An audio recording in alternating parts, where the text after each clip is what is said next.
Oh, Oh, it showed up in the captions, Katie Mae. Oh, shit. I'm so sorry. Hi, everyone. Welcome back to Generation Fantasy, brought to you by Indoor Recess Crew. We are the Recess and the Crew, which makes you the. Hi, I'm Katie Mae. I'm going to be your Dungeon Master for this evening. I'm surrounded by some of my very good friends. We're here to play Generation Fantasy, which is a homebrew 5e campaign set in the small town of Jenkins, Nebraska. But before we dive right in, TK, Solani, Yes. Carlos, Masood, I have some news. Oh, Okay. That sounds ominous. I like it. development, Very, very eerie. that I think like maybe you all could get in on if you wanted. You all know that, you know, I started a new show last week. This sounds like a pyramid Oh. scheme, right? This sounds like Uh-huh. already. Already. You guys are ground floor. All I need is You know $500 that you all up have front. filthy auras. But well, I had worn like an open button-down shirt, and I had said like the reason that I'm doing this. Where's this No. going? The answer is no. Well, because here's the thing is that I had said like, hey, like I want to become a famous DM. We were live. I was like, hey, I want to become a famous DM. I'm realizing that most famous DMs I know have been called daddy on TikTok. So if I Wait, get who called hold daddy on. on TikTok, Who are it's these? like I'm like one step So, closer to are being where I need to you be. like thirst trapping daddy energy? Is that what's happening? Right now? Yeah. Because Okay, now okay, everyone okay. calls me Daddy Mae, and I just wanted to present the opportunity one for you calls to get you. on the ground floor. You I say don't, that? I don't On the believe ground anyone calls you that.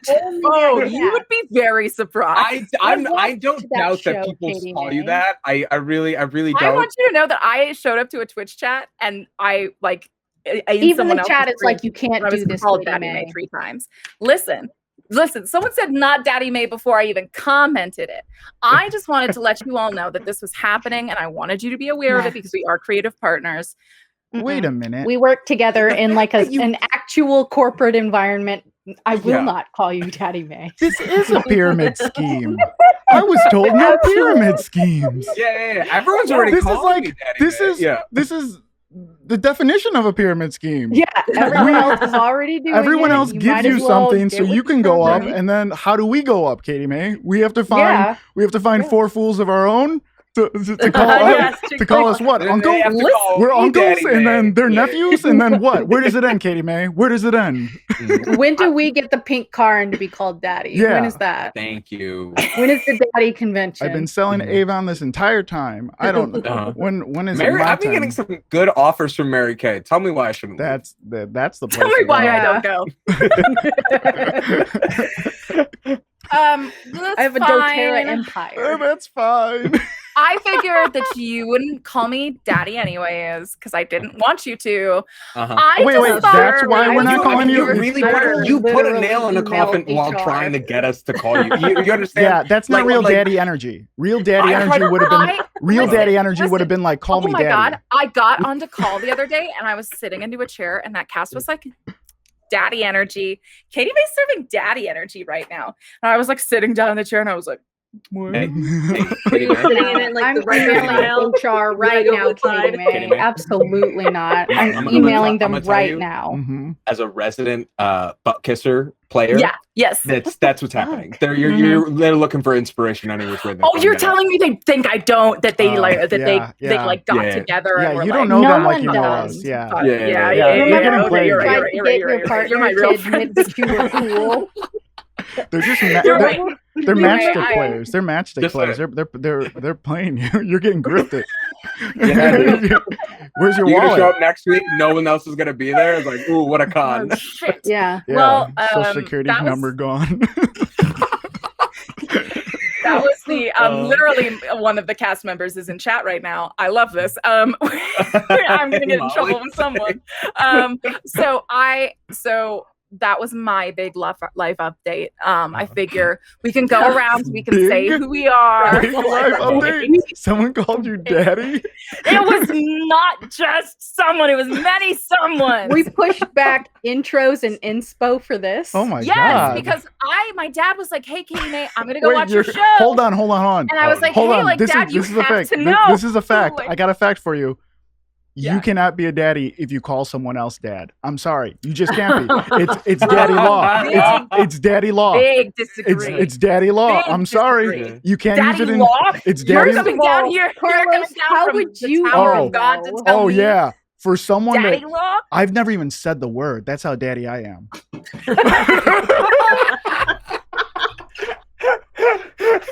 All right, Pat, you know Oh what my to gosh. do. Clip, that's how daddy energy I am. I'm so sorry. I'm sorry. It's going to to become my everyone. number one I clip didn't. tonight here I- on No, out. it's That is so definitely- important to me. I didn't I will mean that at Venmo all. I can't. $5 is on the table. If you Someone DM who me on loves Twitter with the dearly video Carlos link, is about to get a then ton you of get gifts in their $5. inbox. That's gonna be it's a problem. Okay, so that was my big news. I don't know if you all want to go around and talk about your big news, who you are, who your character is, and your pronouns for both. Let's start with Solani. I don't have any big news. I can follow that, man. I mean, did you go grocery shopping last week? Because that might top it. I did. Hi, I'm Solani. I play Kaeya. Pronouns are she, her. And according to chat, I have the most daddy energy. So Ooh. It's true, actually. this if I had to be butterfly and honest. cat shirt, man. Yeah, that's why I'm yeah. trying to constantly earn your approval. Let's Masood. Wait, no, who's your character, Solani? I said Kaeya. Oh, okay, great. Masood. Hey, People I'm with real Masood. data- I daddy play energy, Kent remember Vanderbilt. that. Both their pronouns are he, him. And my internet has been really weird today, so unfortunately my video might be a little choppy, but oh no, my dulcet, smooth tones of my voice will be oh so clear. Christ, get that down in So yours. just be looking forward to me enhancing my performance by doing a little more radio than stage performance today. I can't wait. You're just for gonna narrate the Kent's entire NPR thing? voice. Yeah, please let me Katie Mae, type out how you want to scene describe and send it over and I'll read it out loud. Yeah, there's just gonna be like 6 minutes of silence each time as I type it up and send it to you. Right. Yeah, it's gonna We'll be leave our really mics good. on so they can hear the mechanical keyboards go Yeah, by. type that. Mechanical keyboard. Perfect. Okay. Perfect. Did you talk about your PC? Yeah, I said Ken Yeah, Vanderbilt. yeah. All right, him. Yep, there you go. Carlos. Yo, what's up? My name is Carlos. I play OHMO. Both our pronouns are he, him. And TK. It's me. It's TK. Both Bayou and I have they them pronouns. I can tell which of the cast members ate before coming on here because somebody's got low blood sugar. What? Who? Rude. How did It's you know me. that? I do. Oh, okay. Oh, yeah. Well, now we're all paranoid about it. I'm gonna mute myself and eat a pretzel chip. Oh, all right. Could have just done Hi, it. hello. TK, if you'll be in charge of the timer again today. Always my queen. Thank you. Anyways, the reason that I brought that up at the beginning is because I feel like what kind of DM I am is so different, so vastly different across all three campaigns. But this campaign is going to be some tasty DMing today. Does anyone want to, for advantage on their first roll, give the audience 2 to 3 second summary of what perhaps they missed? I would love to. I put a recap in the thing. Last episode, OHMO accidentally teleported away from an altercation with Savannah's boyfriend, Eric Walrick, leading Bayou to explain the presence of magic in Jenkins. Meanwhile, Kaeya realizes the coded text that Chance sent her revealed that Alvin Lamb had been kidnapped. Kent, Kaeya, and Bradley narrowly avoided the Vanderbilt hitman Ivan Brovnovsky once again, and the teens all met up at Holly's house. When Bayou tried to speak to Meow Meow, who's growing rapidly in size, they accidentally entered Meow Meow's body and were able to sense the world through the flying squirrel. Bradley, Kent, and Kaeya knocked on the front door, but OHMO, ever so clever, sneaked around behind the house and unwittingly walked right into Holly's father, Reverend Alvin Lamb. That recap sounds familiar. Wait a minute. Wait a minute. Why do I get mad when people don't read it, and then I get mad when people read it almost word for word? It's a catch 22. Okay, beautiful. I loved that so much. Thank you, Masood. You may have advantage on your first roll. Yes. Now we're going to head over to this page where we are going to fight for our right for inspiration. Yes, it is that time again where the four of you go head to head and then chat votes for which one of you deserves inspiration. To look at the rankings. Hey, inequality? Hey, inequality. Let's take a look at inequality over here. I'm looking. This is the Bayou. Have we been keeping up to date on the crowns? Because if we are up to date on the crowns, it says that Kent has 2 crowns, OHMO has 3, and Bayou and Kaeya have 1 each. Is this correct? But Kent's crowns are small, so they're like 2 of them are like the size of they didn't 1. really, like, A fourth of a crown. I think this is right. Mhm. I think this is right. I think I it's, don't know. to be fair, oftentimes Kaeya has not needed argue for Nor wanted inspiration, inspiration. and Yeah. Bayou has consistently used their time, aka TK, to push other people's potential votes down. So I think this is representative of the I don't actual think it space. is fair, that's because fair. this is only 7 crowns and we're on episode like 12. So 5 of the crowns are missing. But I didn't start keeping track of them in the notes until 2 weeks ago. So Okay. We're nailing it yet again, everyone. all right, don't say it like that. No, it's my fault, so that's why I'm Yeah, saying it like clearly. that. Man, if only I had daddy energy. Now, so here's the thing. So every Saying it might happen. Okay, so what's going to happen now is that we're going to put 30 seconds on the clock, and our sweet players are going to tell you why they deserve inspiration for their actions this week. I'm going to roll 1d4 to see which one of them will start us off. Ooh, spicy. Let's find who. Number 3, Kaeya. Kaeya, you're going to be starting for us why you deserve inspiration for your actions last week in 30 seconds or less. Wait. Okay, go. In 3, 2, 1, go. Kaeya deserves inspiration because she was smart enough to figure out most of the text message from Chase. Also, she had the burden of trying to teach Kent and Bradley how to ride the public bus. Oh God. That was an endeavor. I did not make it easy for you. No. I don't think I should. I don't know. Like you're at $100. All I know is that like whatever. At least I got paid. Yeah, that's true. Okay. All right. Okay. So I think that's all very valid, which means we go to Kent next. Kent, why you deserve inspiration for your actions last week in 30 seconds or less, starting in 3, 2, 1, go.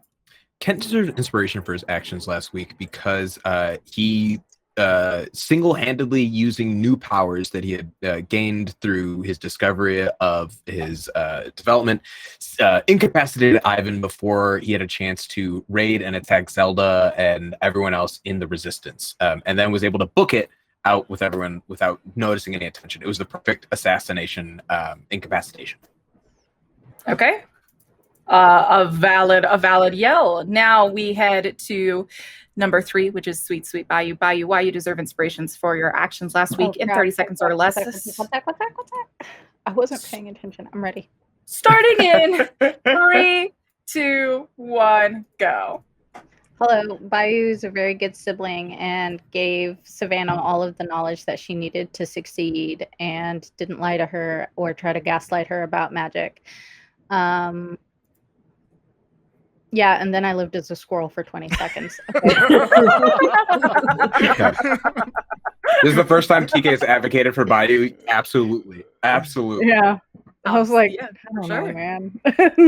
All right. And then OHMO, last but not least, why you deserve inspiration for your actions last week in 30 seconds or less, starting in 3, 2, 1, go.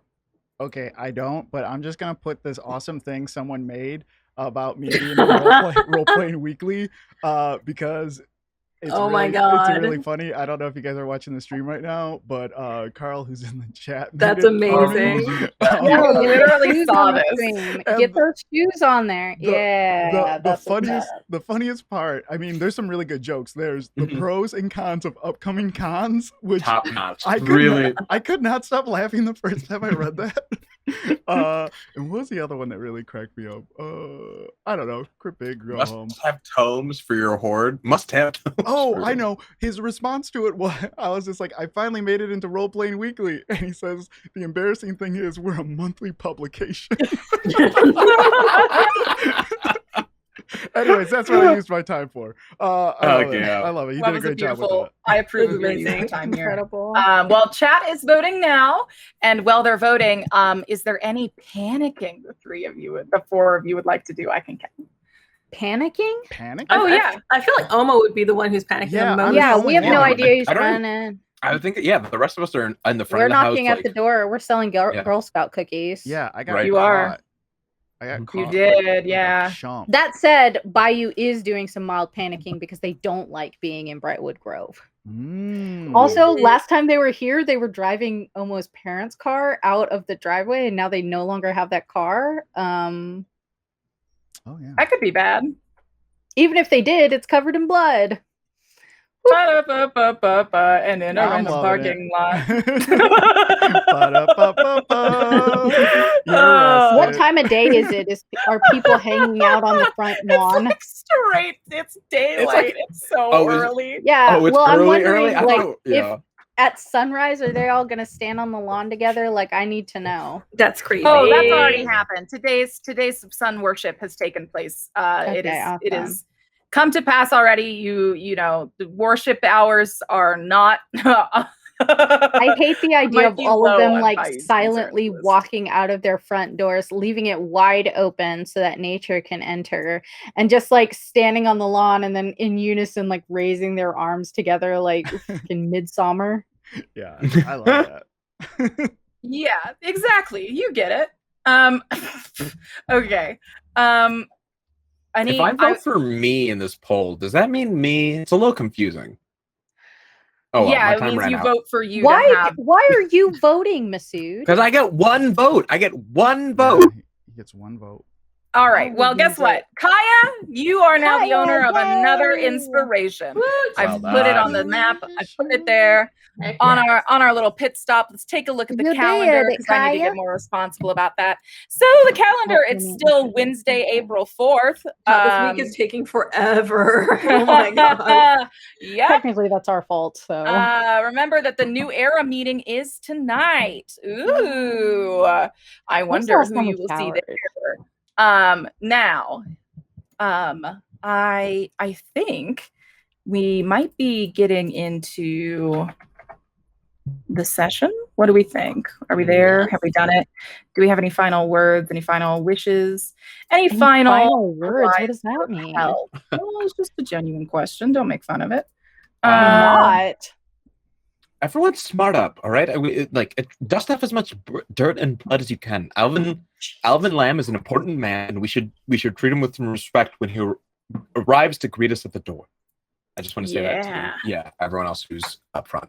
Yeah, so let's actually start there, shall we? Mm-hmm. I think that we start our session today right outside of Dr. Alvin Lamb's house. Mm-hmm. And things are fun for the three of you. So the three of you decided not to follow OHMO to the back. And remind me, was there a specific reason that you did that? Or was it just like, I'm not going to hop this fence? Who do you think I am? I think OHMO just jutted. I just I don't didn't think there was any communication at the party. Yeah. Oh, cool. And remind me, OHMO, why did you do that? Why did you run like that without communicating with your friends? Well, I didn't run. I just like slipped in the back way.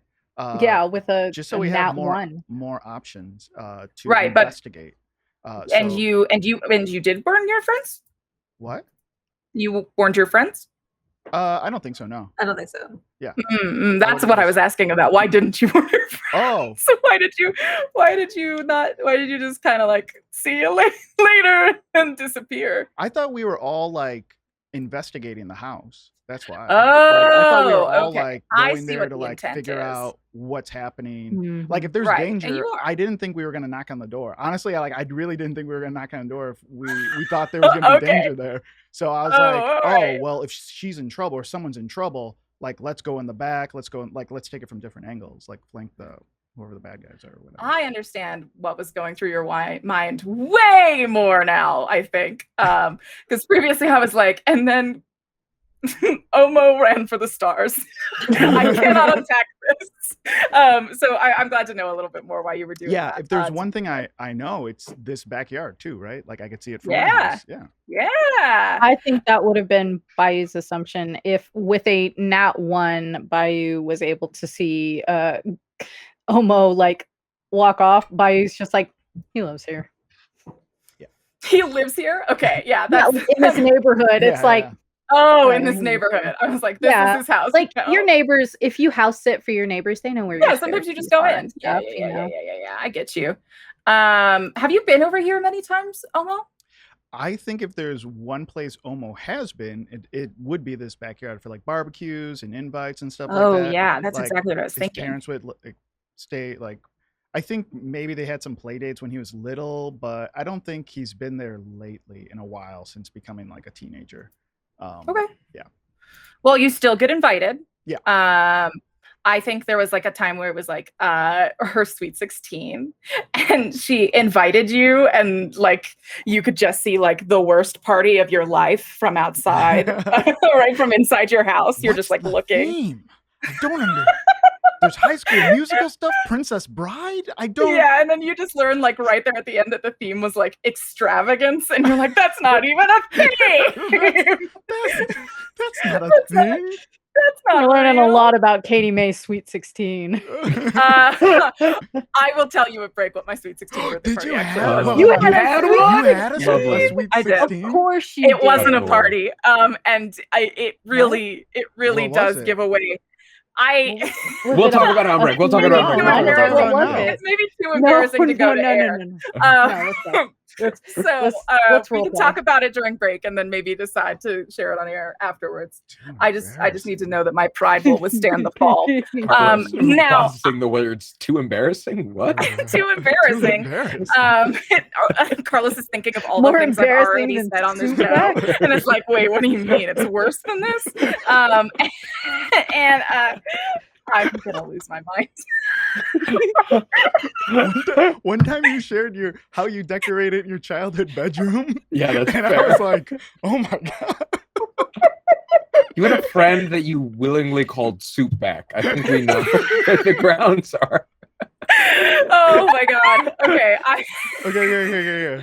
Okay. All right. Well, you need to go to the page. I made it incorrectly, so apologies, Carlos. But we are now going to the page titled Alvin Lamb. Now to the page. Ooh. So Ooh, a car. a car, indeed. A I'm car looking at now. indeed. So I pictured I went left. That's how. I pictured you went left as well. Okay. I think there's a lot more flowers and stuff in here. This is a 5-minute mock-up from me, but That's good. I wanted to. That's a good job. Don't show your hand. Yeah. Thank you. or do. It's very impressive. And Carlos, will you go ahead and drop our player tokens on here for me? And then I would like to go now to our group of 3 heroes who have decided to sort of lay off the spy novels. Cloak and Dagger. Oh. Oh. So I think that the 3 of you are sort of standing at this door. Remind me, who knocked? I did. Okay, so Kaya's already knocked. The 3 of you are standing there. Or doorbell, whatever. I know that Kent is without his phone. So between Bayou and Kaeya, do either of you have news alert pushes enabled on your phone? I mean, I think I would. Just like general news alerts, like CNN kind of thing. Yeah. I think that Bayou does, but the general news alerts are more like a Apple police News. scanner. Oh. Amber Alerts, aka yeah. Sure. I was just thinking about like those types of websites that like start sending you like news for like no reason. Oh, yeah. And then you're just like too lazy to unsubscribe from it. You're just like, fine, let me know what happened like in a 5-minute breakdown on Yahoo News. Fine. Yeah. Okay, Oh, so I for don't those know of that you who do have news notifications enabled, as you're waiting for an answer from the door, you hear a news ping on your phone. Thank you for the sound effect.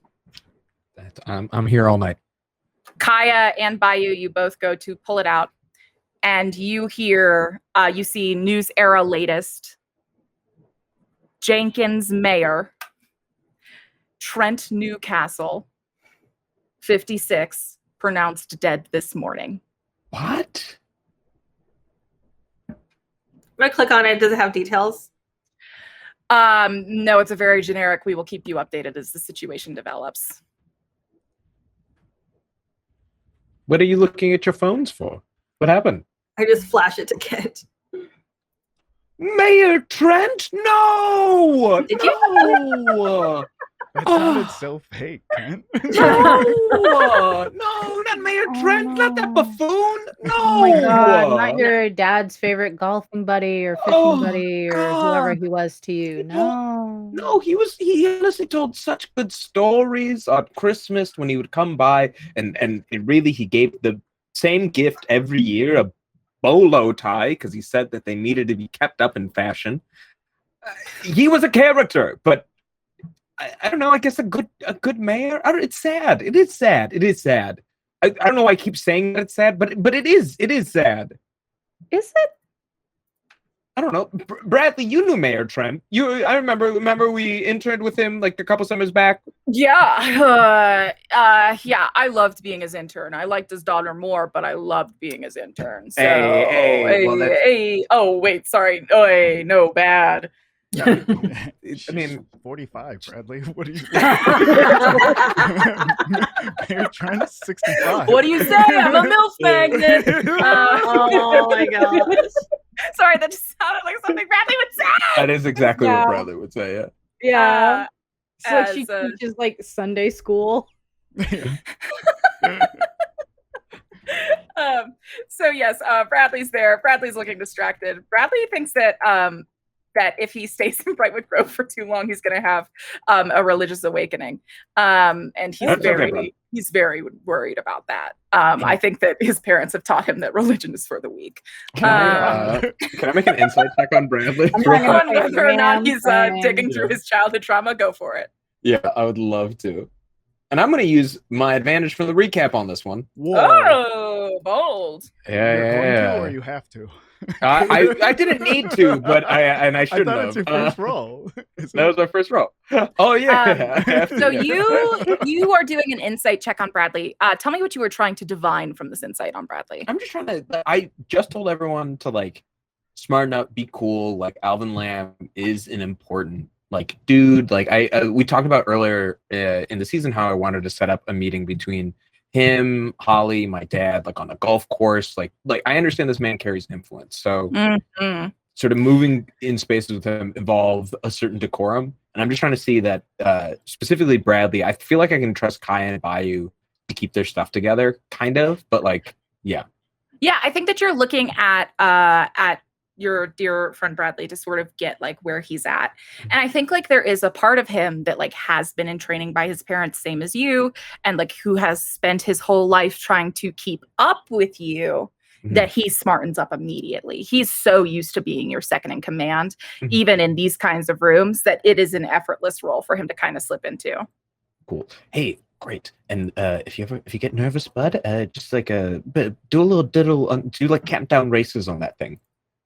It's because he's still holding the harp. Oh, right? the harp! Yeah. I was pointing at my shirt. I thought you were talking about my shirt. You were not. No. That's no. Act like you can introduce a little bit, and if you can't, say that you're learning. It's fine. It'll lighten the mood. Ask where I got the harp. Do I tell them, Walmart or? It was a gift from your folks. For my folks. Okay. Yep. Yeah, Sounds good. It's All right. It's a gift from me. Oh, Or, okay. I got it from man.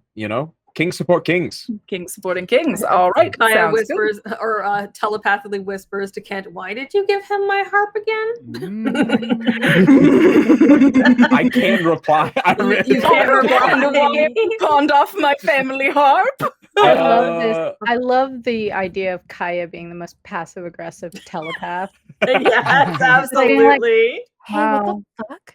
Just quietly in your ears, just like you're like shit. Yeah. Supporting your friends. I think I walk back over to Kaeya and say like I can't use it. I don't honestly, and I never picked up guitar because I never liked getting calluses on my fingertips, and I feel like the harp's going to be the same exact way. And but Bradley plays the acoustic all the time. He rips a Wonderwall like you wouldn't believe. So I don't know. He might be okay at this. I think we need to stop as a society making fun of Wonderwall because like that song does work. That song really does, and I don't care. I'm here for it. Anyways, if any one of you people Carlos, thank you for taking a stand. Carlos, thank you for fighting oppression. I appreciate it. It's not oppression. First of all, it's just a really good song that fucking rips. Rips. And I'm fucking sick. My God. Everyone shut up. I'm sick and tired of everyone pretending. It's not really the song that's the issue. It's the people who make the song that's the issue. You know what? It touched a lot of people and got them into one song on acoustic guitar.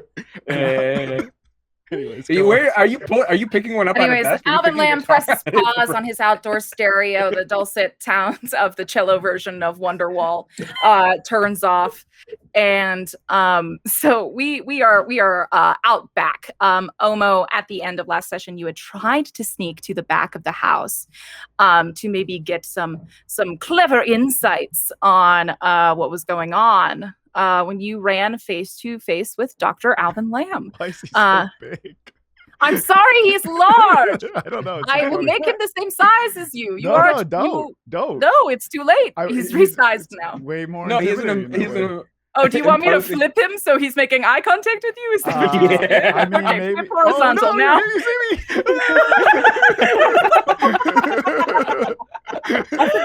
You gotta go low. It's like a hot Santa. You can't just leap over that fence, OHMO. Gotta crawl. No, do the Homer Simpson. Go through the hedge wall. Gotta crawl through this. And so you have come face to face with Dr. Alvin Lamb. You've known Dr. Alvin Lamb your whole life.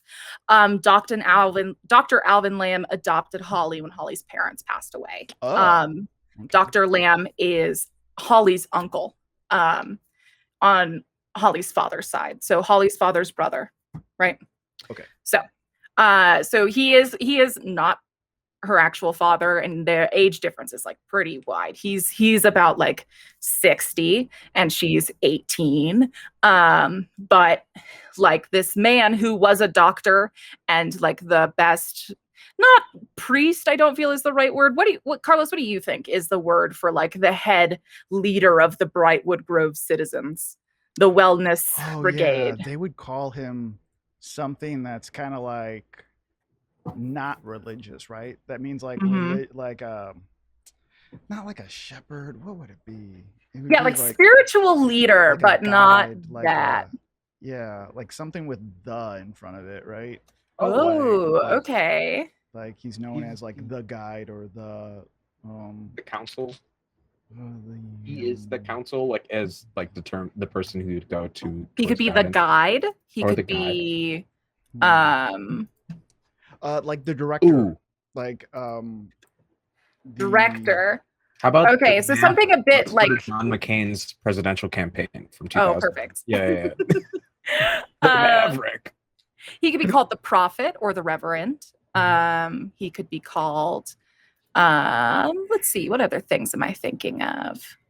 Shepherd. I mean, you've got of course your classics, your priests, your bishops, your deacons, all that kind of stuff. But you want not church, right? That's what you were telling me? Yeah, not churchy. Not churchy. Yeah. Okay. The speaker. The speaker. I like the The speaker. Yeah, I like the speaker. I think that's good. Crazy Carl and I had the same idea in chat. The sun speaker. Nice. Oh my gosh. Sun speaker's good. Sun speaker, Dr. Alvin Lamb. All right, let's do it. Thanks, chat. Thanks, Carl. Yeah. Carl, you now own 10% of the Marvel Cinematic Universe. You Look at own that. no rights to our show, though. Did you say Marvel? Marvel? Marvels. I Yeah, like they're gonna look at Marvel Cinematic the stock shares and they're gonna be like, wait, this says Marvel Cinematic Universe. It's actually the marble races are expanding, so this is the time to get in. Oh wow. Okay. Well, congrats, Carl. Don't spend it all. Don't roll it all in one place. So Dr. Alvin Lamb, he adopted Holly. He's raised Holly while continuing to be both a doctor and a lamb and the sun speaker. My question for you is, I know that a specific doctor in Brightwood Grove handled your arm. Dr. Alvin Lamb is like the doctor of Brightwood Grove. So then my next question for you is Dr. Alvin Lamb the person who worked with your arm? Oh, yeah, for sure. Ooh. Okay. Yeah. So for those in the chat who don't know, almost had this cast on his arm for like years and years. I don't know what the deal is with it. I guess we'll find out. I do. Yeah. Let's find out. I also asked, hey, Carlos Luna? Surprise, hey, motherfucker. Yeah. I did ask. I said, hey, Carlos, today's the day. Wondering if you had almost full name for me. It's in GenF. In general. I work, okay? You know what? We work for the same company. I mean, do we though? I do different work at a different company. No, TK, you're muted, but I'd love this insight. I'd really love this insight. I can't believe that my meeting with Carlos tomorrow is just getting Omo's legal name. Please. I've got an hour. An hour on those 3 people are gonna show up and make you sit in shame for you not respecting my authoritative energy. What if Omo's first name's Oscar? What if Omo's first name is Alvin? What if Omo's last name is the Chipmunk? Middle name is. What if Omo's first name is also Kent? Oh shit! All right. That was in New Girl. Yeah, I've been rewatching it. Really? Yeah. Right. So Dr. Alvin Lamb was the one who worked on your arm. That makes complete sense because he runs all of the doctors in Brightwood Grove. Anyone who is a doctor in Brightwood Grove, Alvin is their boss, right? So, that's really cool. You got the best of the best to work on your arm. It's still in its cast, but all the same. And I think that how do you want to tell me, before I just imagine it, how yours and Dr. Alvin Lamb's relationship was? Is it just like the quiet, like I'm with an authority figure in my neighborhood, time to shut my mouth until the authority figure is gone again? Or did you ever like play ball with Alvin's like teachings or methodologies or his interest in Brightwood Grove citizens' lives? Did you ever play ball? Yeah, I think Omo can wear anyone out except for this guy. Like I feel like if he's in like some type of social gathering with his parents and where are you going to school next year, Omo? Like, oh, if you buckled, like you should hang out with my boy. He's great. Like Omo can just kind of like ignore them, be a little jerk, and then like kind of walk away, and no one really wants him there, or no one challenges him, but whatever. But like this guy probably has no problem being like, no, Omo, why don't you stay? And then Omo's kind of like, well, no, I'm just gonna. It's like, no, I want to keep talking to you, and it's just like, no, no one wants to keep talking to me. Like, why would you want to keep talking to me?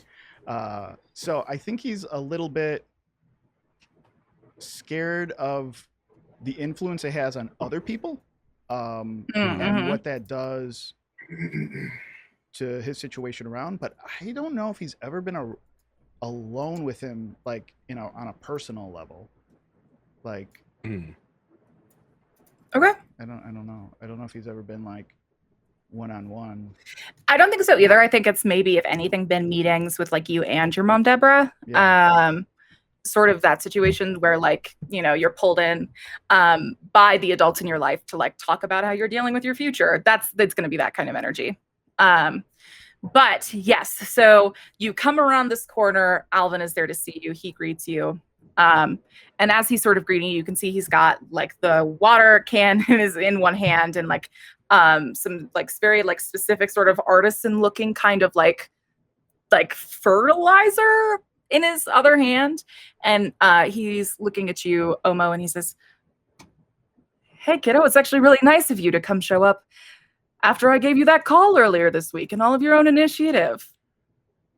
Oh, and like I'm totally I critical failed on that, right? Like I am totally taken off guard that he's even like back there.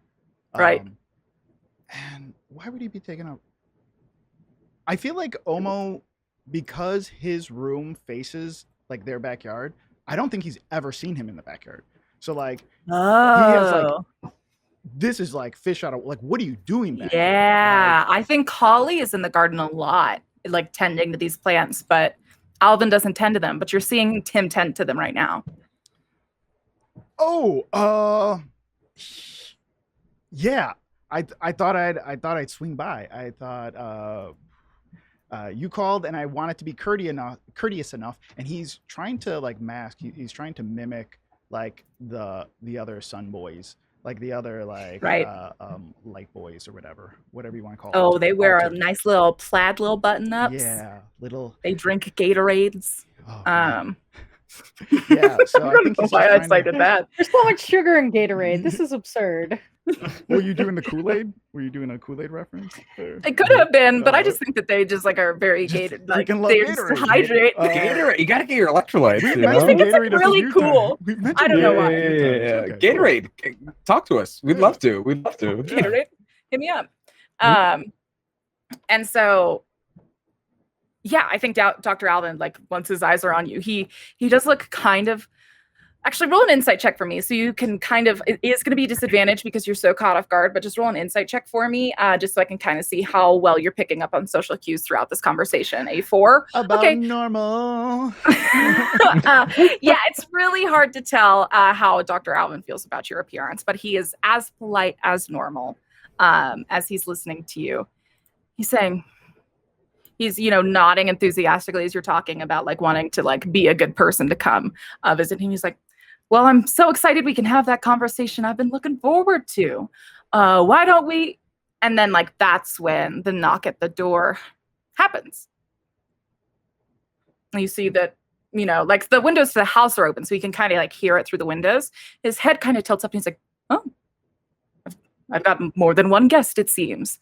OHMO, do you mind coming inside with me and we can get this all sorted and I can deal with our first guest real quick? Oh, yeah. I was just, okay. And he like gives in right away, probably. I'll give it to him right away. He's taking me off guard. He owns this entire situation right now.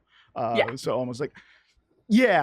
I'll be right and in almost there. in a way where he's like, come on inside. And it's not even like, it's not even like purposeful from him. He just carries that energy where like when he puts his hand on like your back, your upper back, you like stand up a little bit taller. You're like, fuck. In that sort of moment as like this authority figure, the authority figure of Brightwood Grove is in your presence. So he leads you through the back porch.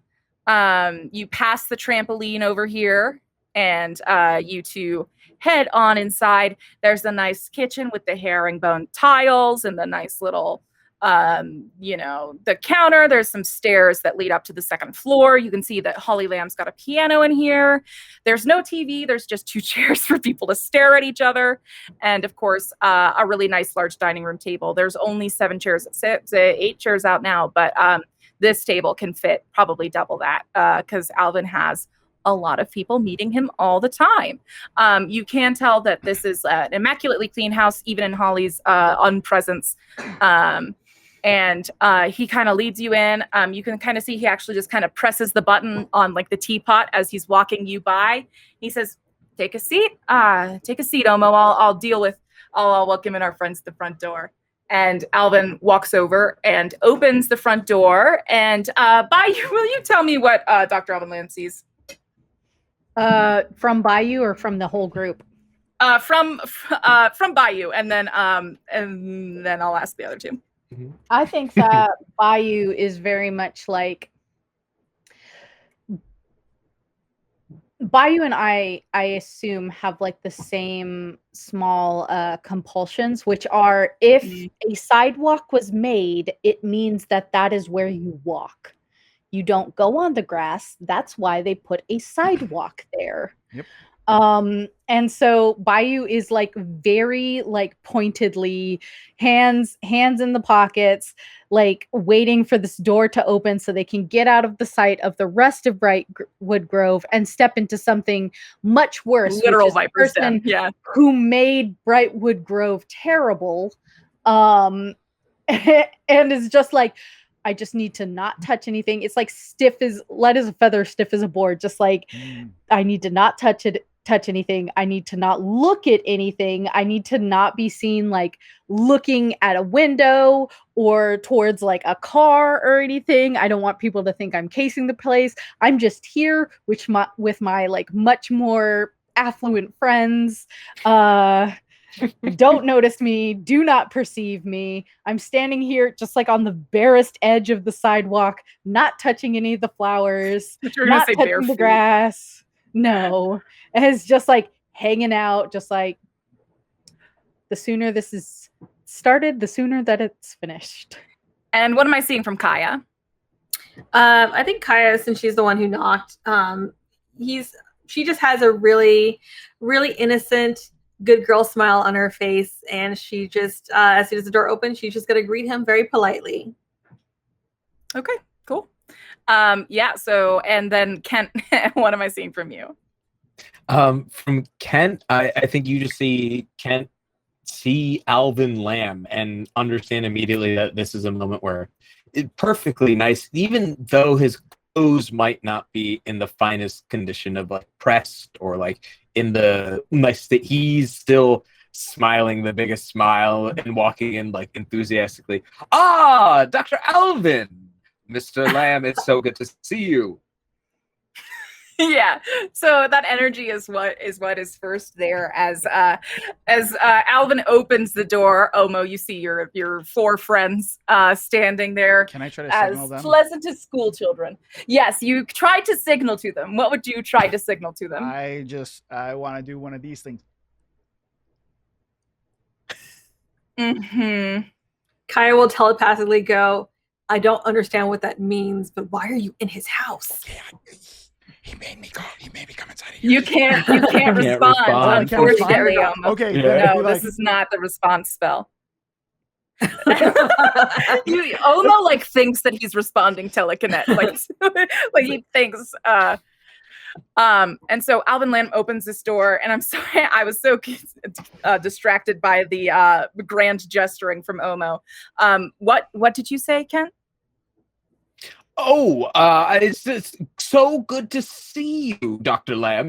We were here trying to get in touch with Holly about a group project. Didn't expect to see you answering the door.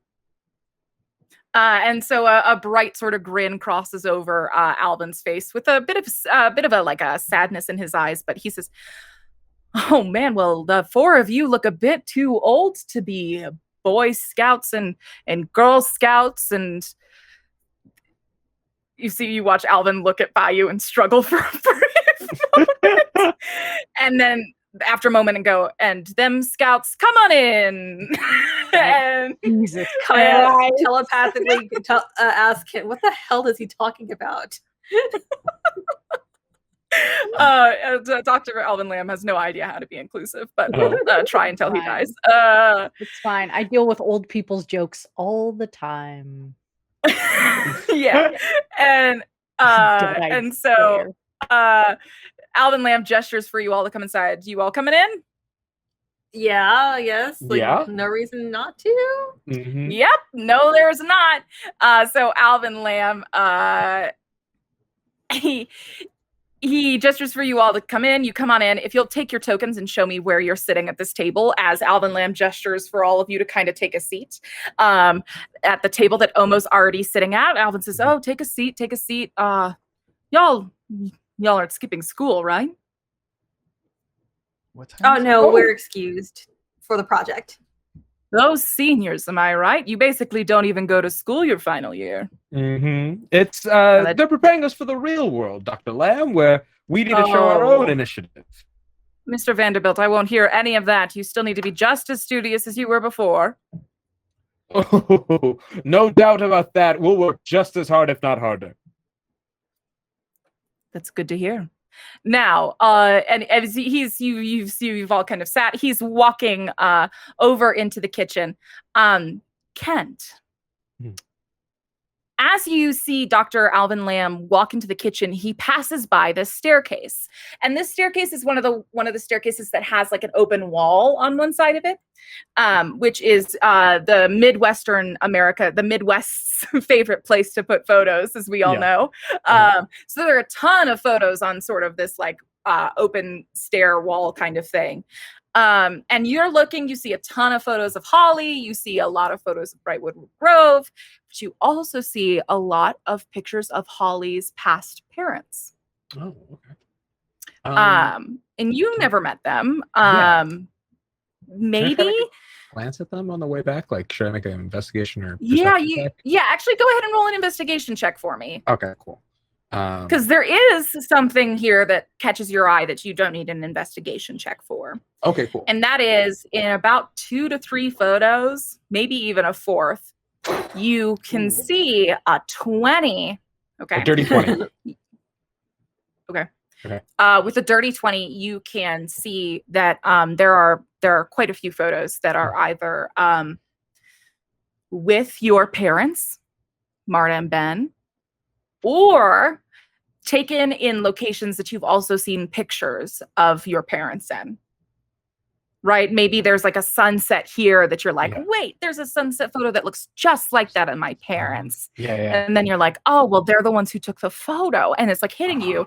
But yeah, you can see that there are pretty good amount of photos of you hanging out, of your parents hanging out with them. And with a dirty 20, albeit I think that you were able to notice that there are more photos of your mother and Holly's mother hanging out.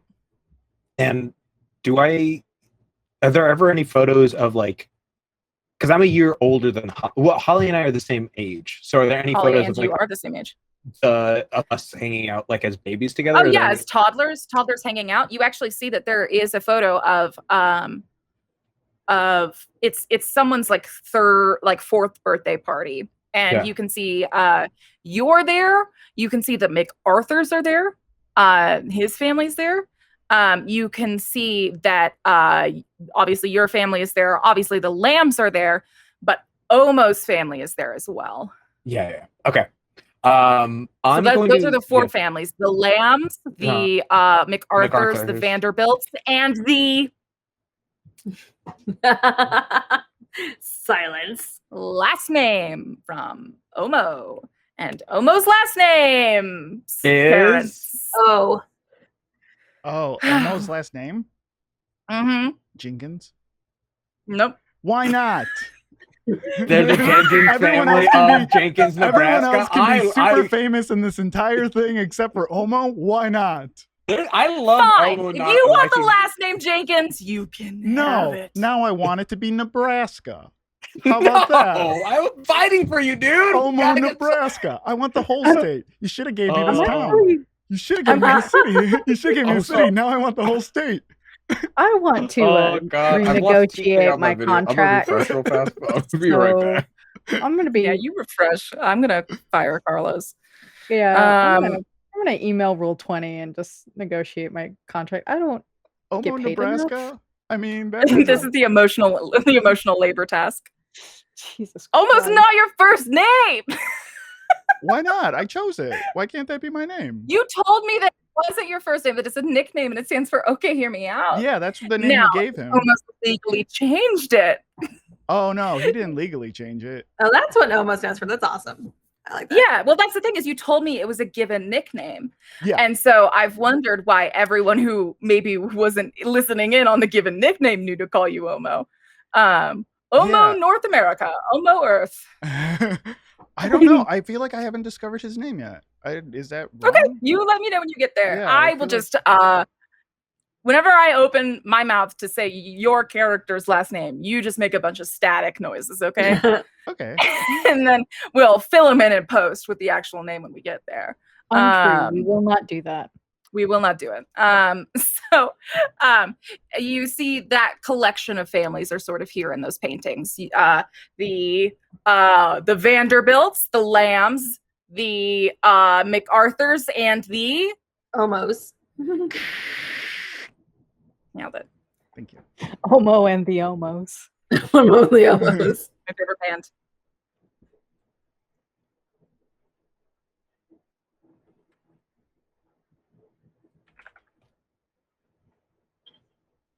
Or do I? This is first. With a 20 investigation, I'm going to go ahead and give it to you. Okay. The parents' names are Lainey and Connor.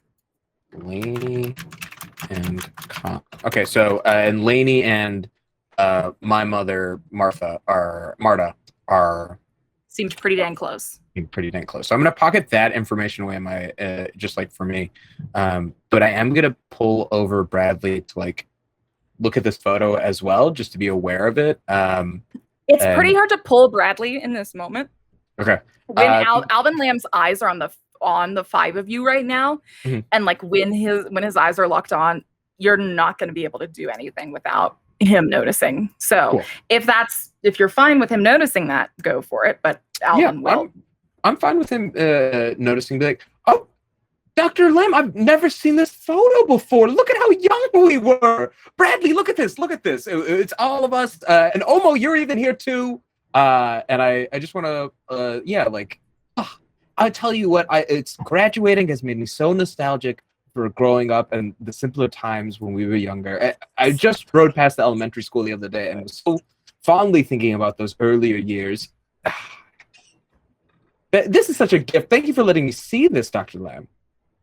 And yeah, Bradley goes, whoa, this is, wow. Oh, Masood, Kent, what could we be in there? Two? I can't tell. We must be at least two there. Dr. Lamb, tell me I'm right. And even though Bradley's a little bit worse at it than you, Bradley is trying. You see Dr. Alvin Lamb nod and said, oh, yeah, you must have been, what is it, 4 or 5 in there? Mm-hmm. But to be honest with you, Kent and Bradley, I haven't been looking over there lately. It just makes me sad that Lainey and Connor weren't here to see Holly graduate.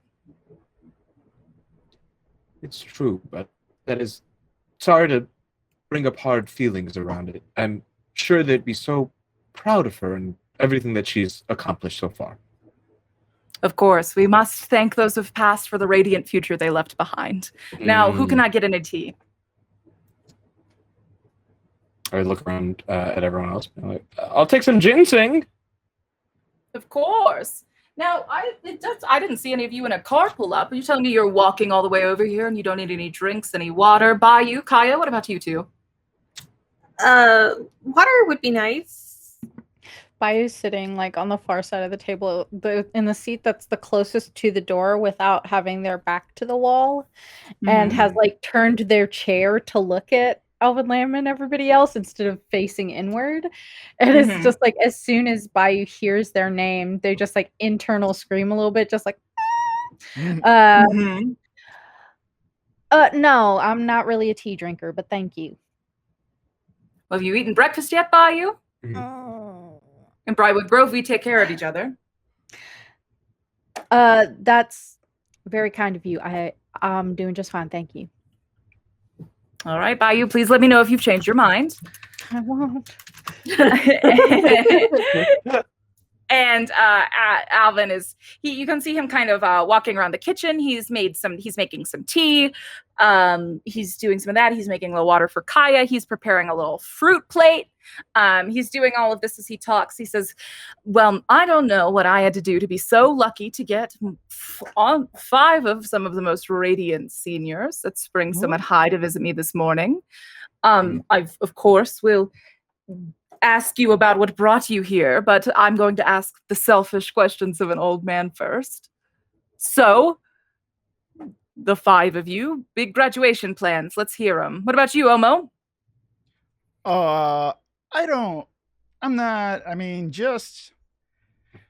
Just showing up to service on time. Am I right? So you're going to stay in your jobs after graduation? Yeah, that's the path. So he's trying to use like all the lingo and the stuff that he would hear at like service or whatever. Is like that's the path, and got to stay on the straight and narrow. It's got to stay on each. Does that mean we can see you at some of our summer celebrations? Absolutely. Oh, one of the stages, I think that there would be a really good job that you would handle very well, OHMO. We do one of these summer concerts for some of the more artistically inclined members of Brightwood Grove. You know, they've been needing an assistant stage manager. It pays pretty well, and it would be a great thing for you to put on your resume if you're looking to get into some of the more technical arts. What do you think? Ooh. I see almost struggling, and I want to chime in and be like, oh, we actually all got internships with the new era, so that actually might take up our time this summer, and sort of that involvement. The new era internship. I actually heard about that this morning. Congratulations to the 5 of you for getting in. Honestly, I am. Oh, thank you. I am so excited just to see our rising class of Jenkins, Nebraska be so invested in their future. And Alvin Lamb gives a very pleasant nod, and at that point he's prepared all the drinks and sets them down in front of everyone. Bayou, it's empty in front of you. The rest of you have a drink in front of you. So Alvin kind of sits you all down. He comes and he sits at the other head of the table, right? So it's OHMO at one head of the table, Alvin Lamb at the direct other one. Bayou, you are now incredibly close to Dr. Alvin Lamb. This was a safe place, and now it is no longer. Yeah, the least safe place. Hate it. The only way this would be worse is if I were trapped with a wall at my back. But I see that there is a window there. So yes, there is. Escape is slight. Yeah, and at that point, Bayou's visibly your worst nightmare happens, and Dr. Alvin Lamb turns to you and says, "Well, Bayou, I've absolutely suspected that from a young age you've just been worried about making a name for yourself. So you tell me, what are your postgraduate? You might not be post-graduating, but now that you're 18, any big plans?"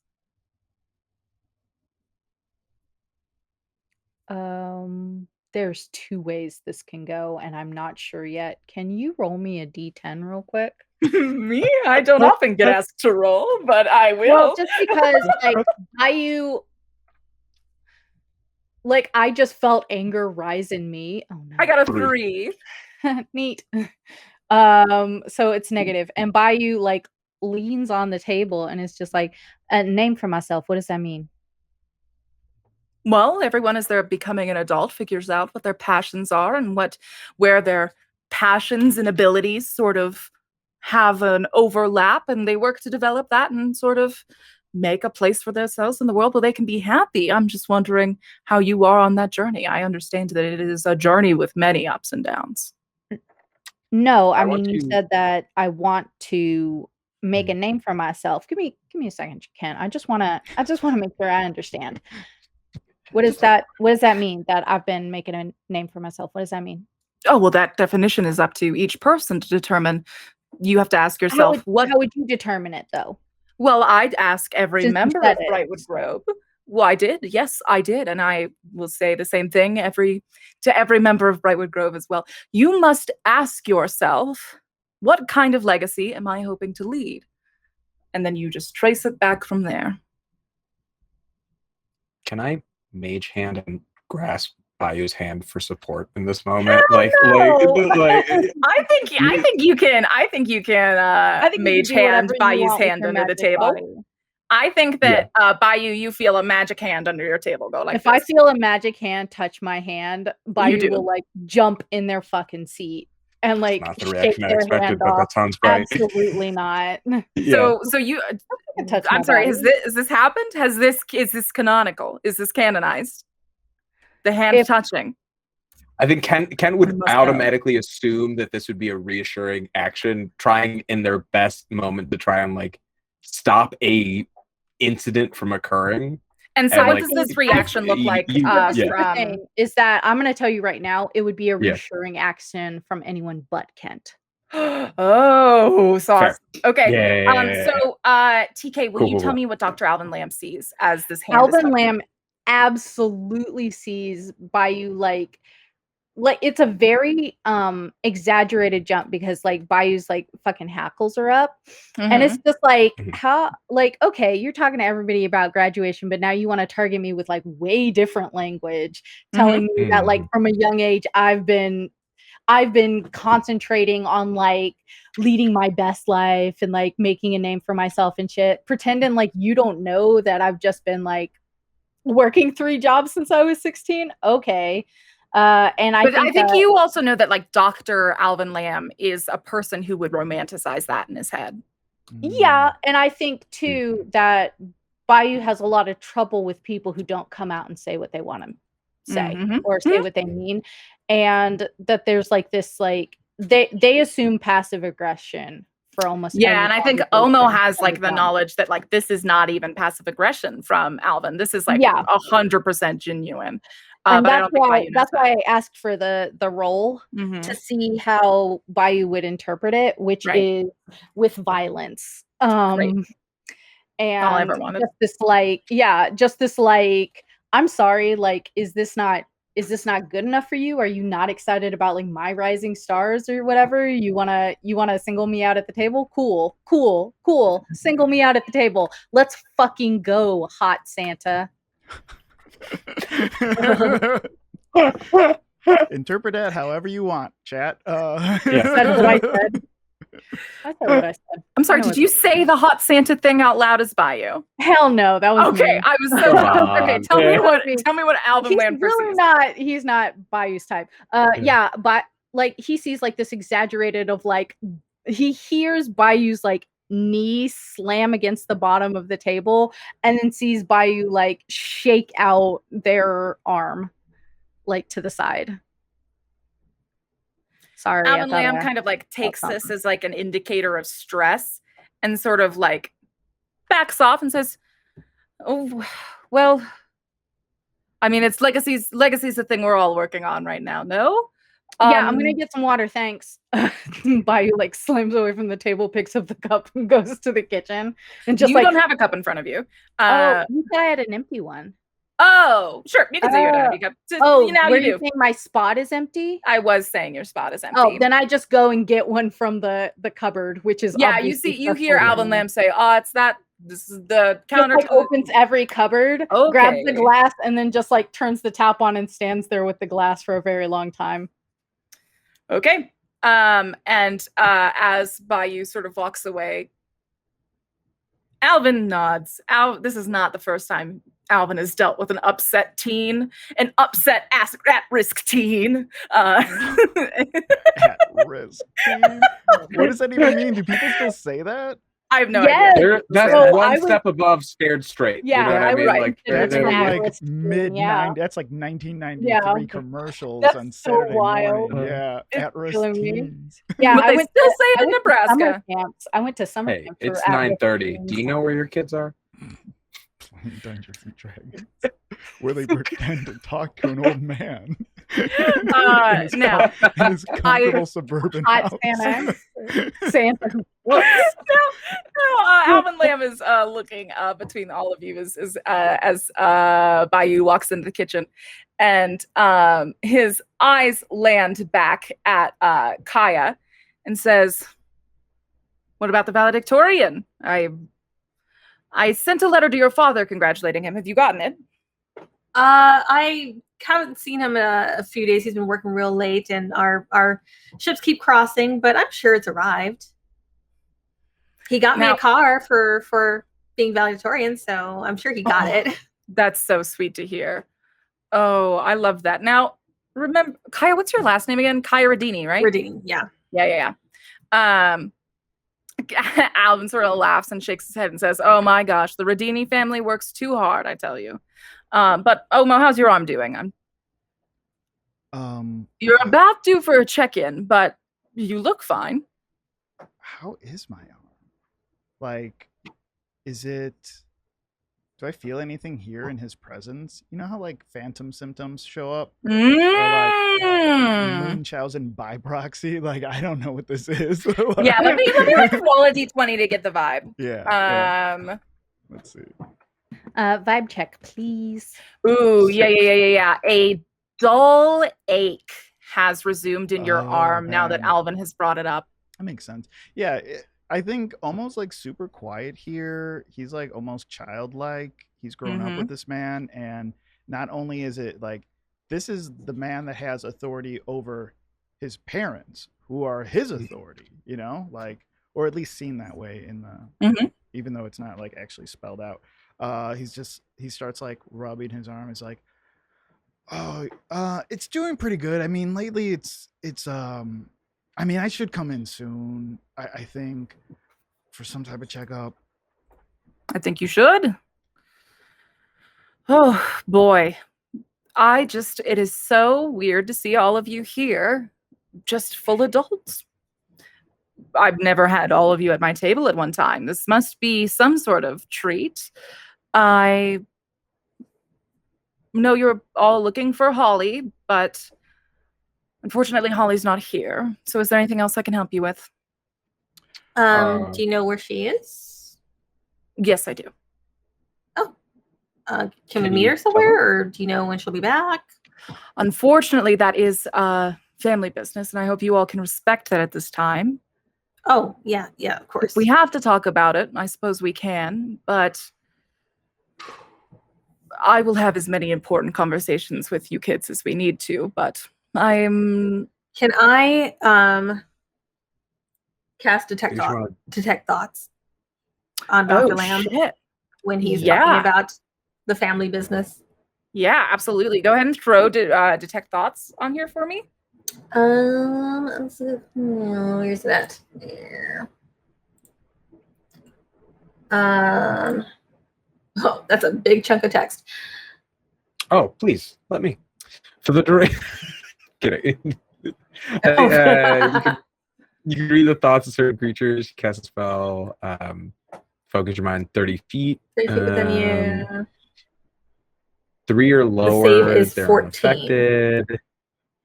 Okay, You can initially learn the surface thoughts. So just the surface thought, deeper, and we can talk about probing deeper if you need to. The surface thought of Alvin Lamb as you cast is he has the genuine thought. There is like a deep grief in his thoughts, like a deep, upsetting, like hurricane of grief that does not look even remotely like the man who is in front of you. But I think the thought that like is foremost in his brain is at least they got a good childhood.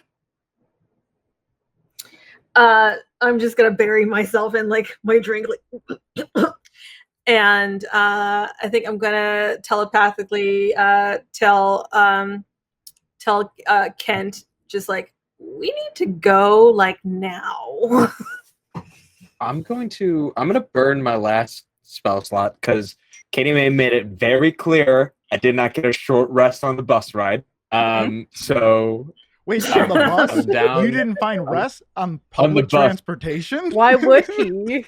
Because he's never experienced before. Once you get used to it, you can totally nap on the bus. Sometimes so much that's wonderment. fair. You know, canonically, this makes 100% sense now. Absolutely.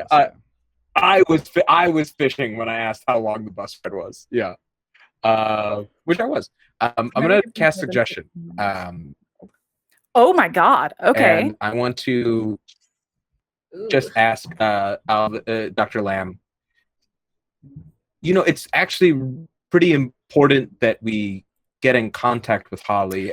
So when if you there's cast any way we could reach her, you see that Alvin Lamb's ring on his ring finger grows a deep scarlet red.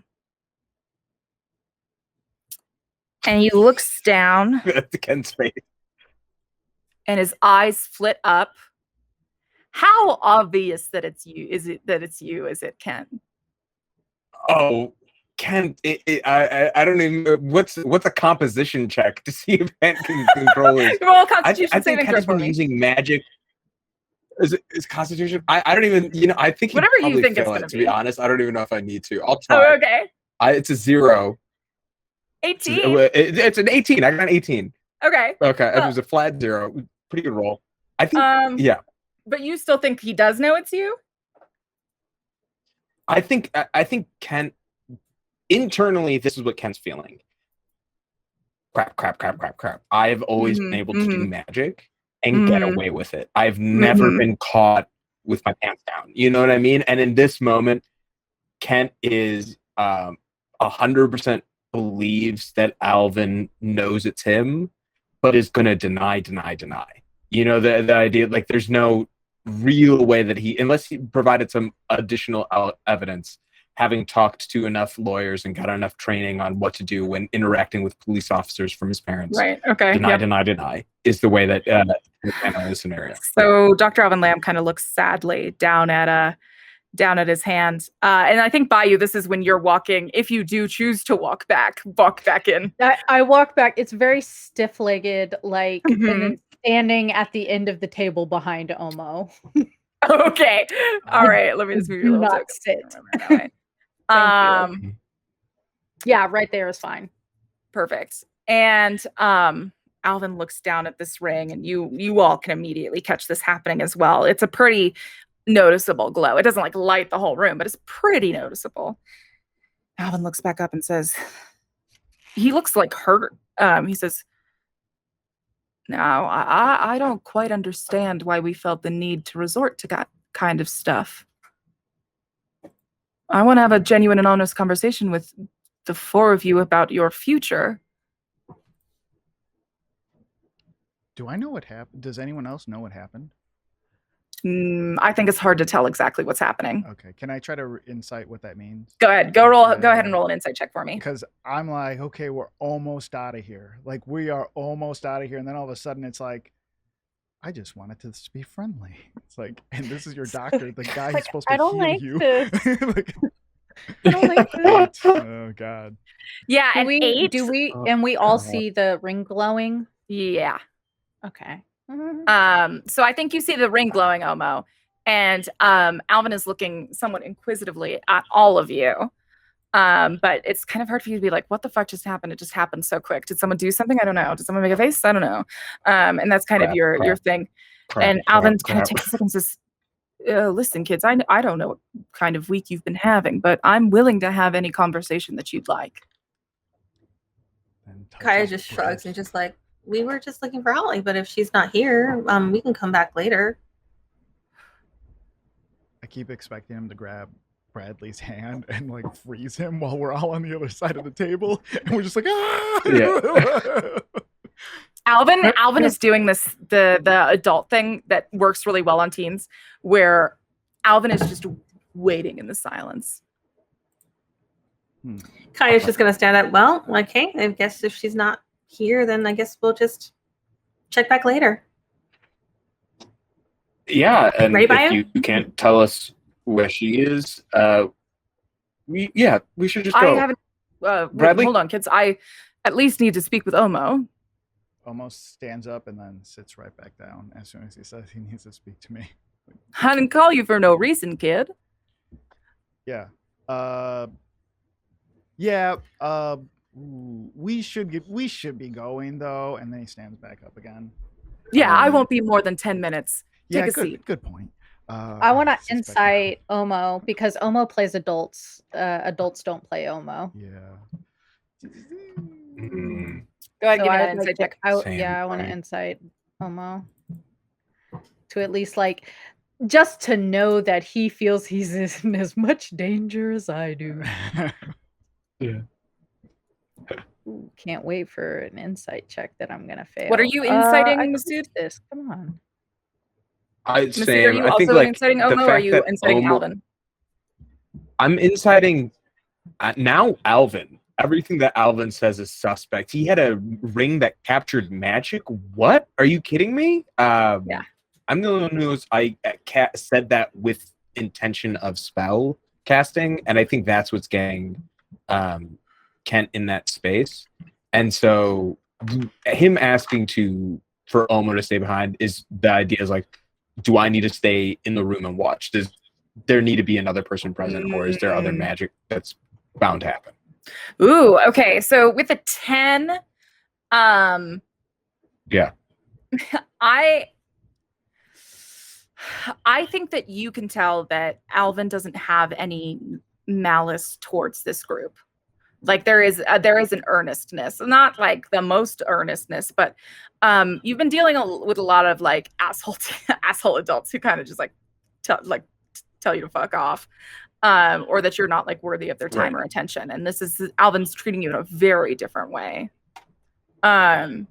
Now this little 20 insight, right when it needs to happen. Since it's a non-natural 20, I am going to expand your little circle of notices by you. I think there are some pretty clear dead giveaways. If Carlos wants to tell me what they are, for sure. Like off the top of my head, I'm thinking maybe like a subconscious like arm holding the cast, or like a hunched shoulders. I think that Bayou can tell that OHMO has made himself very like small in this house.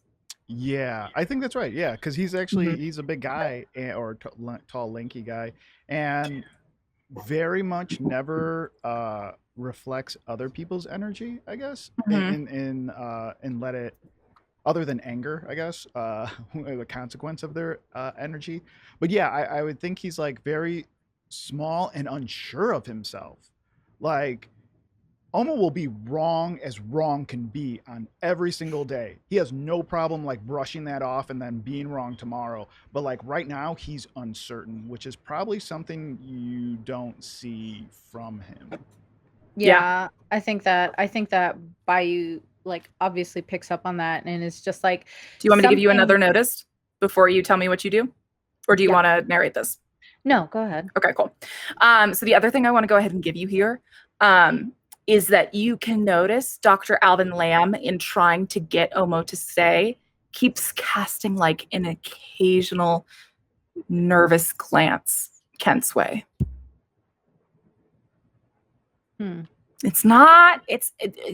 Dr. Alvin Lamb will never show nerves, but you can just pick up on that little, just occasional like distraction that doesn't seem very Alvin.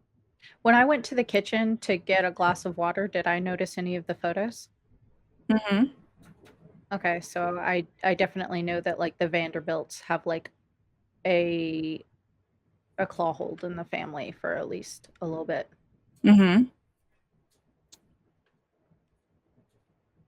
Oh no. Yeah, Bayou definitely picks up that like OHMO is very nervous and small around him, and that Alvin is nervous around Kent.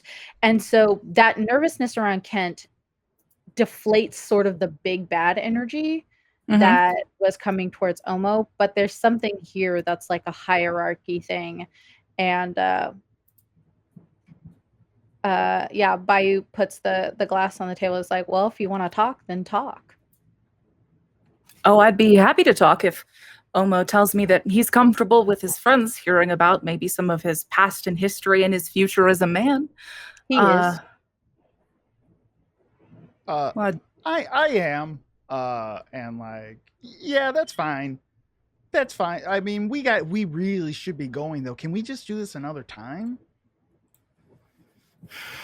You see like an untold like pain like pass through Alvin's eyes at like the mere suggestion that you hold this off. And Alvin says, it could wait, but it is a conversation I genuinely would like to have with you, OHMO. Yeah, I mean, here's the thing. OHMO is like, Dr. Alvin Lamb has literally never sounded even remotely needy like this.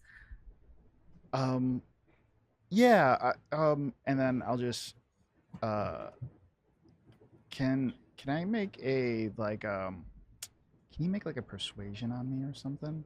Because like I want to see if he like hits my heartstrings here, because he's only used in like I've had him filed under intimidating. I want to assist as a reassuring presence. Oh, like how do I got a 2. How much do I believe? How much do I believe his? Not believe, but like feel for him in this. Like, does this work on me? Well, no, you got a 7. If you want to know if this works on you, no. Oh, sorry. I was actually DM'd by a listening viewer that I have inspiration, and I am going to use it now. Yeah, dude. It gotta be better than It's an 8. Are right? you kidding me? Okay, 13. That's fair. It's a 13. Okay, It's a so 13. I'll take a 13. OHMO, there are a few convincing things to get you to stay here. Let me list them out to you. 1, the promise of a mystery. What does Alvin Lamb possibly want to talk to me about that's not like the offer of an internship or a long conversation about becoming a man? Because those seem to be like his 2 big things. Secondly, you've never seen Alvin Lamb look remotely nervous in his life, aside for these last 15 seconds, as the ring has started to glow. 3, you still have no idea where Holly Lamb is. You gonna leave this house with another dead end? You're gonna let Chase scoop you? Yeah, Chase knows that Holly's supposed to be somewhere, Chase, right? That guy doesn't know anything. He's a dumb. I don't know. He gave us the tip. He's in the piano right now. After Alvin killed him with piano wire. So yeah, I think he stands up. He sits down. He stands up. He sits back down, and he's like, "Oh, okay. You know what, guys? I'm just gonna catch up with you. I'm just gonna catch up with you in a couple minutes. It's cool. I'll see you guys in a few minutes."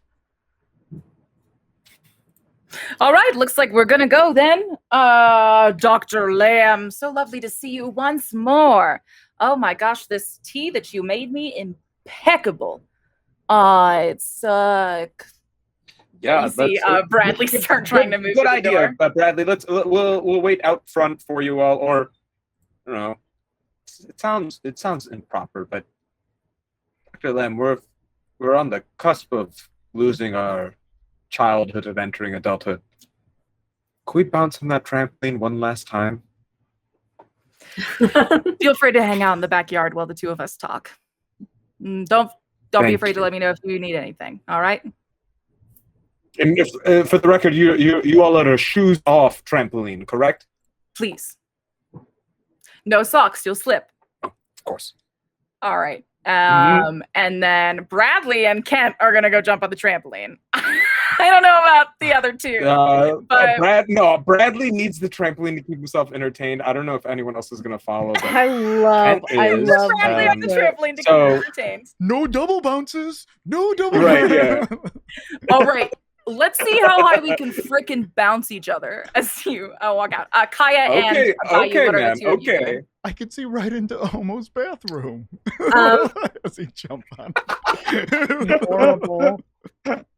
Kaya's gonna head outside, and she is going to through the window. How did you get out there? Well, no, like we go through the front door. Like, Oh, I'm assuming okay. the front door is open. So Sorry. Climbed up the chimney. I panned out. or unless we go through the back door. Oh, I'll follow them outside wherever they're going, and then I'm going to skirt back around to the side of the house by the window, and I'm going to polymorph myself into a raven, and I'm going to perch on the window. Okay, so we've got a raven, not a writing desk here at the window. Bayou, what are you doing?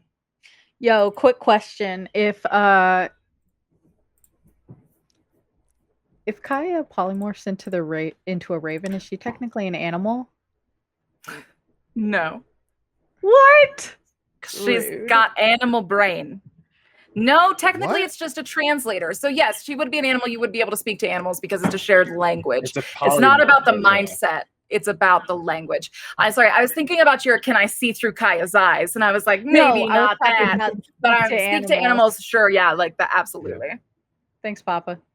Can I also finish? Once everyone's done, I would love to finish what I'm planning on doing on the trampoline. Okay. Bayou, what are you doing? Speak with animals, talk to Kaeya when she's a bird. Okay. Be like Kent, what are you doing? So I have this thing, so I'm out of spell slots, but I took this feat that shadow touched.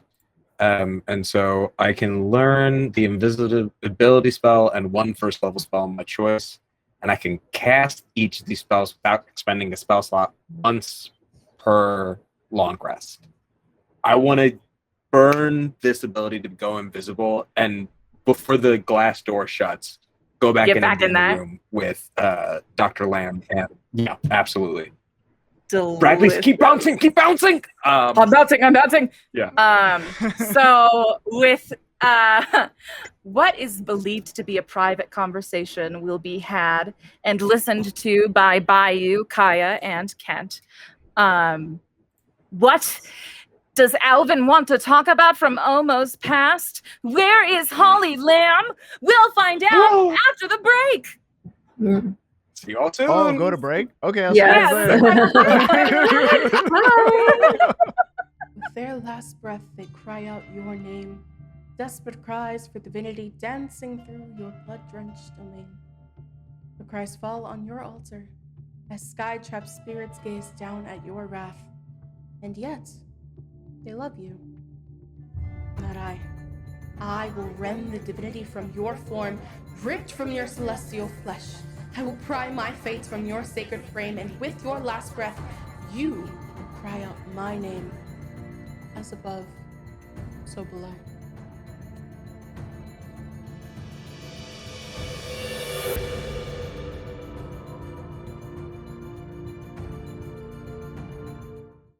Fun! Welcome back, everybody.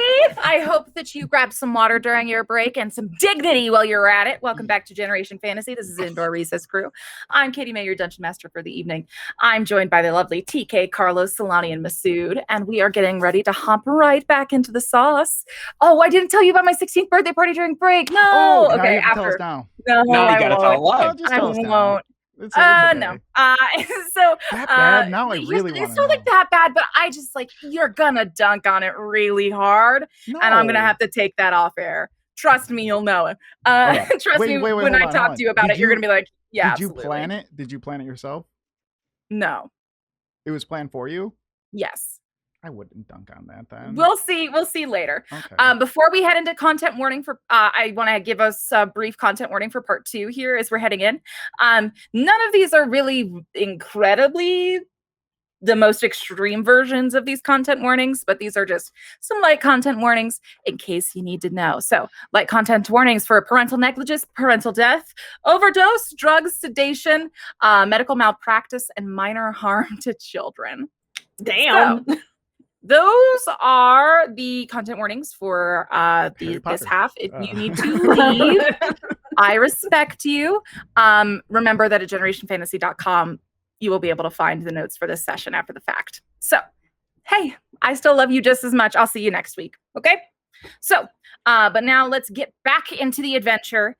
Kent Vanderbilt has snuck back into the kitchen, is sort of standing in the middle of it as you, I just found out who won the NBA championship. As you are standing in the middle of this kitchen, you can see Alvin and OHMO sitting across each other on this long dining table, a almost picturesque raven in the window.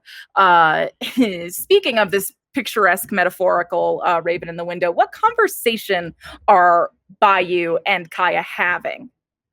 Did you say metaphorical? This is a literal raven. I think the most literal. I know the raven is a metaphor. Did you cast Speak with Animal? Am I able to? Yeah. Sure. Okay. Sure. The caption should say begrudgingly said. Yeah, let me see whether or not I can cast it with.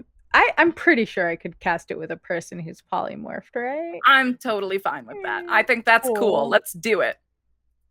Okay. I would say that I would be telling Bayou the thoughts. The thoughts and ideas, like just like little tiny chirps, not too loud, like raven whispering. I don't know how ravens. I should know what ravens sound like because like we have them all over the place, but they're loud. I would be telling them about all the thoughts, the surface thoughts, and that I suspect Holly's either dead or incapacitated in some way because those thoughts were disturbing. That would have been a lot more important to know before we convinced OHMO to go and stay inside with him. I think Bayou will also like, oh wait, you know what? Actually, Bayou would look through the window and then tell Kaeya, but I think it's okay. Kent's in there with him because Bayou can see through Kent's invisibility. Oh, this just got even tastier. It's like, okay. I think Kent's in there. And Kent, what's your protocol of kitchen hiding? What strategy is it used, just so I can be aware as you hear this? I think Kent is on edge because that ring either was like an automatic counter spell or somehow like felt my presence in some capacity. So just because I'm invisible, I'm not taking that. I don't think Kent's using that to his advantage. I think it's like still like if they're in the dining room, he's at the edge of the kitchen, like pressed up, listening in. Like can bolt in if I need to, but I'm also like really. I don't have I don't have any more spell slots. Like all I've got left is like me and my sword, and that's not that good right now. Like I'm not like Yep. So I think it kind of is like if I need to, yeah. Okay, we'll say you're kind of pressed up against that wall by the stairs, kind of like peeking your head out, you know? Yeah.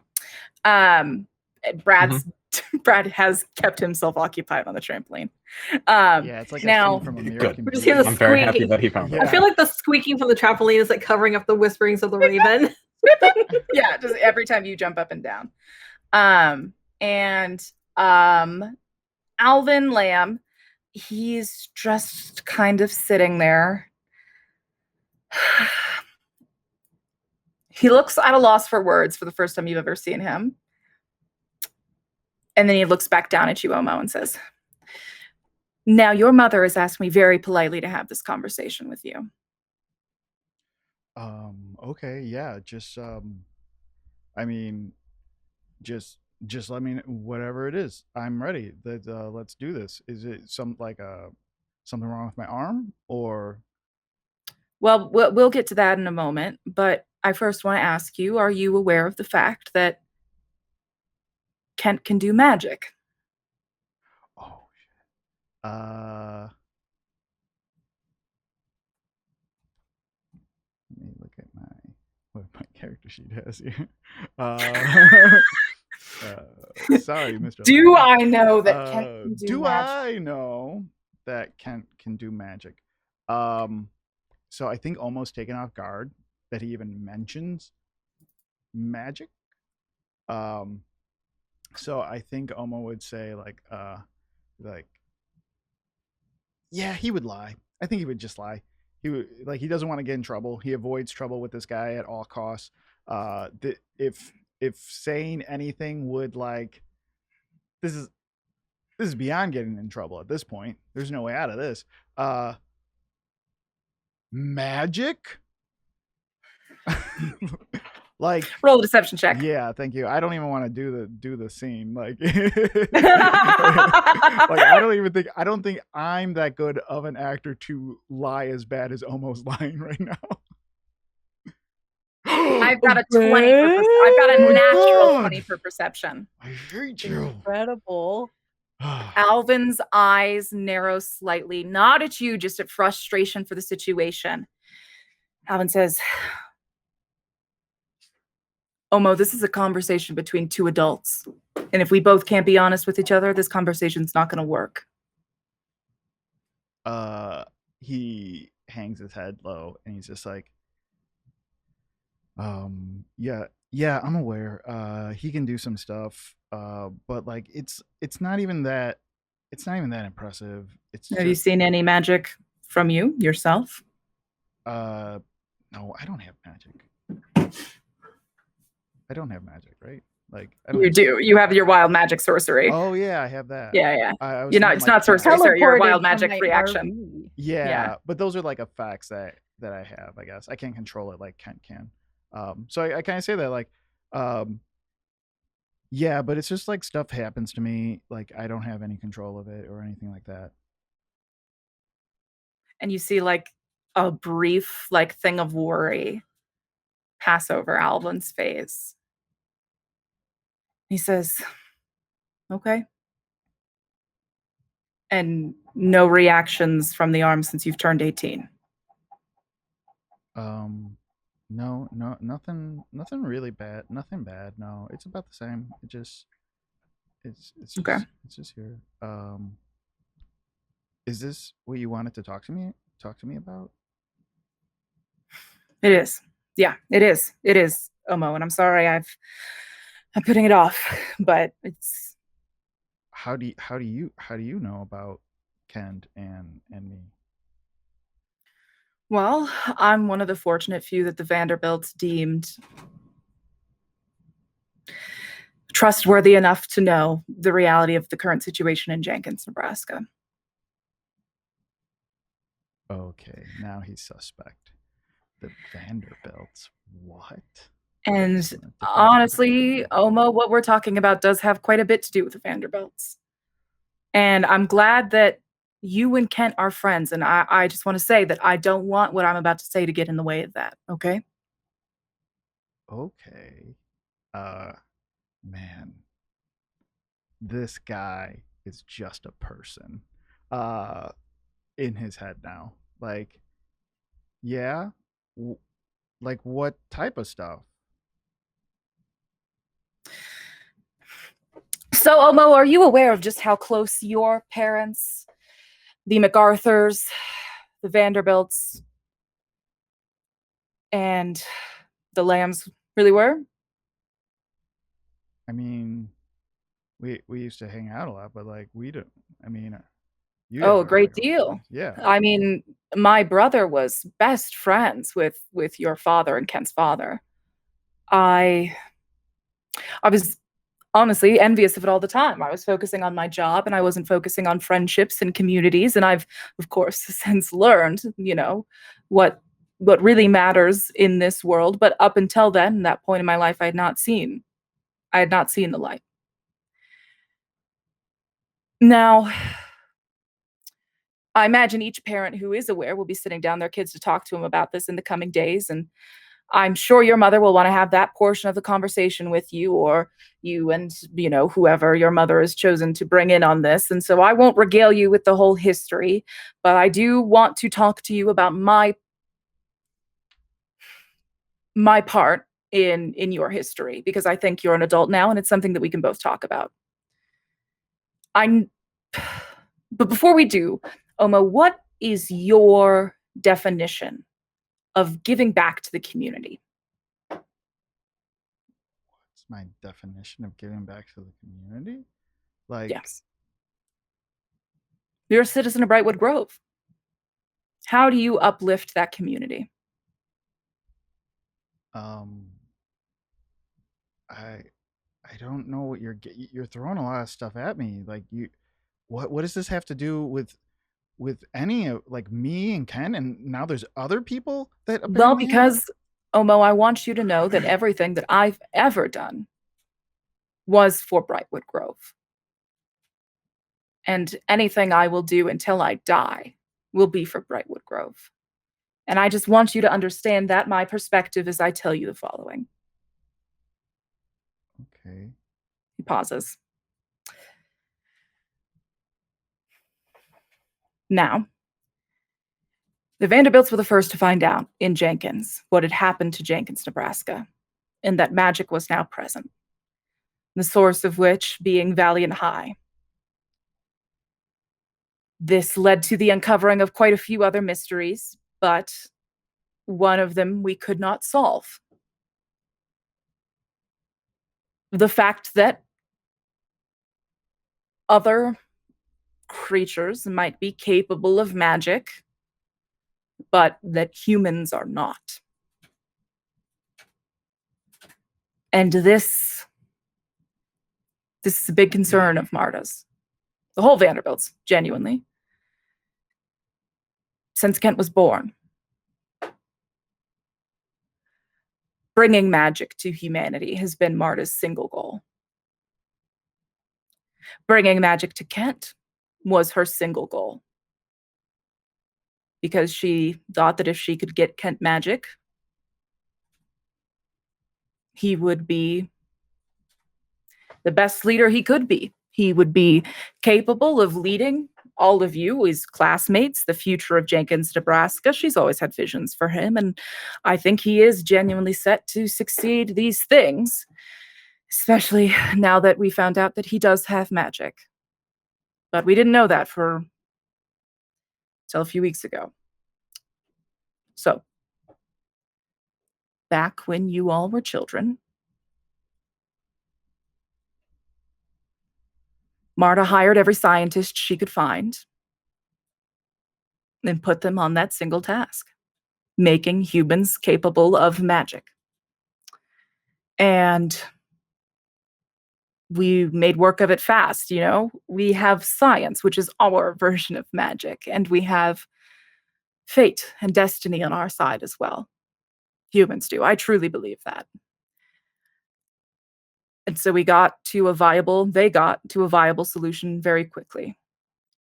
But then it came to the matter of what to do with these tests when we had them.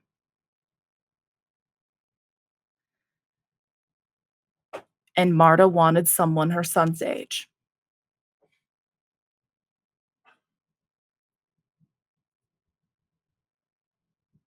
And your parents agreed that it would be you.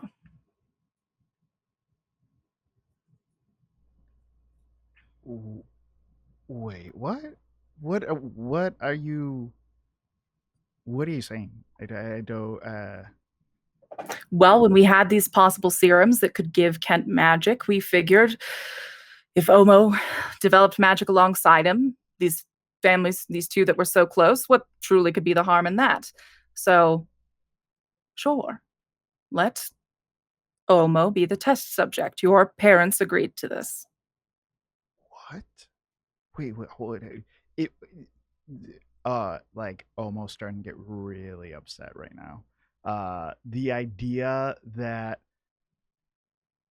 he is like, oh, we were doing this thing for Kent, obviously, and then like you were there, so yeah. Okay. You're telling me the Vanderbilts wanted to give their incredibly arrogant and mediocre son superpowers. Ken's in like in the kitchen. And for whatever reason, everyone in the room, he starts like slamming the table. Everyone in the freaking room decides it's okay to test him on me. Well, OHMO, we all sacrificed for Brightwood Grove. But what sacrifice did you make? What sacrifice did you make making a decision for me? I'm not your parent. I was not the one to make that decision. But you stood by. I did. Then you're just as guilty.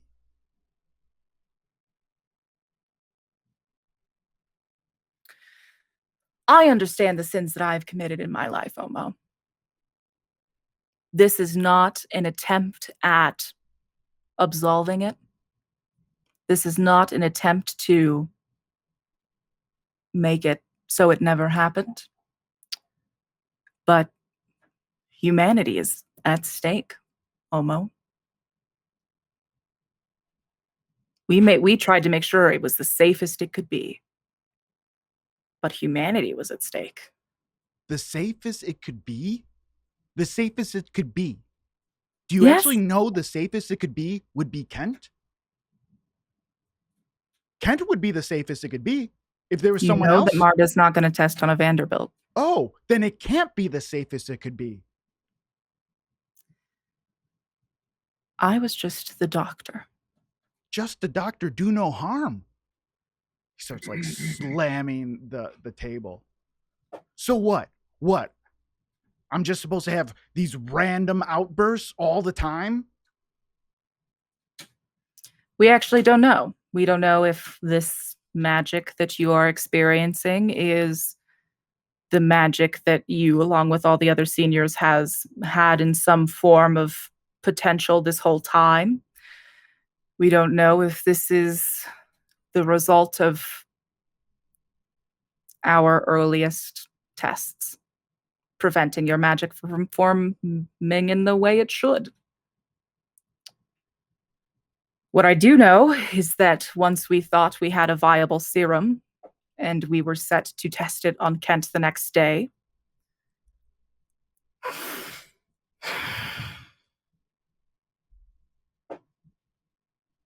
My brother made the mistake of his life. And he threw his friendships away. And he threw his family away. And him and his wife snuck into the new era and split the vial intended for Kent Vanderbilt. And it killed them.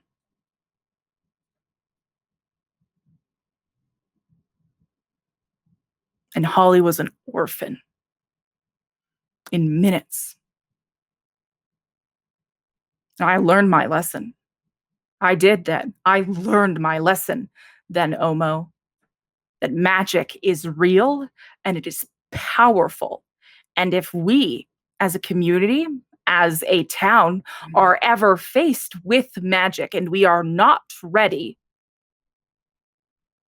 we will get hurt. Brightwood Grove will get hurt. People could die.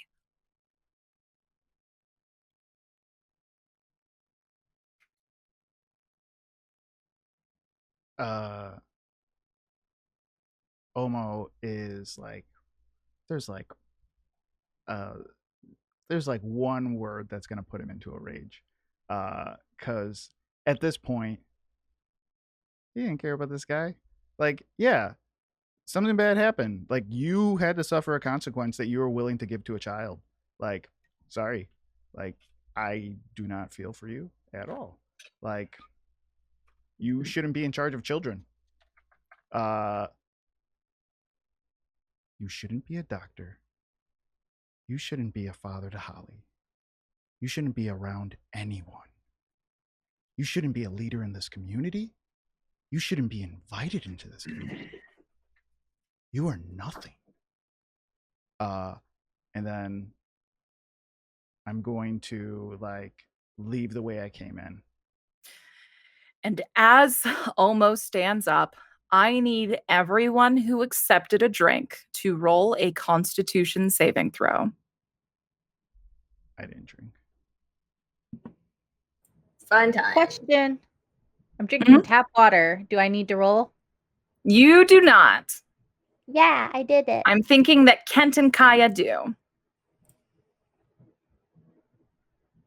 Ooh. Can I use my inspiration to roll again? Masood, I can't hear you. Suppose you can. I muted myself on my mic. That was totally me. Because I didn't want to interrupt this sweet sauce. Yeah, Ken gets an 8. Oh my gosh, you used the right word. What is I'm learning. Look at that game with a little bit of trust. I'll get there. What happens to Bradley? What does Bradley roll? Do we hear Bradley? Yeah, so I think we just hear the thud. Yeah, Kaeya, you hear like the sound of the trampoline stop.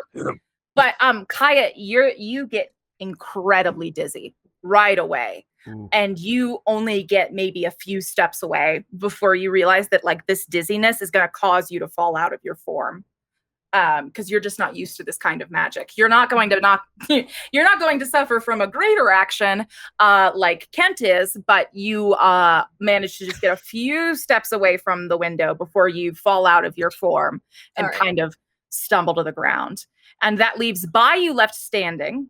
Bayou, since Kent is not invisible to you, you see Kent standing in the kitchen.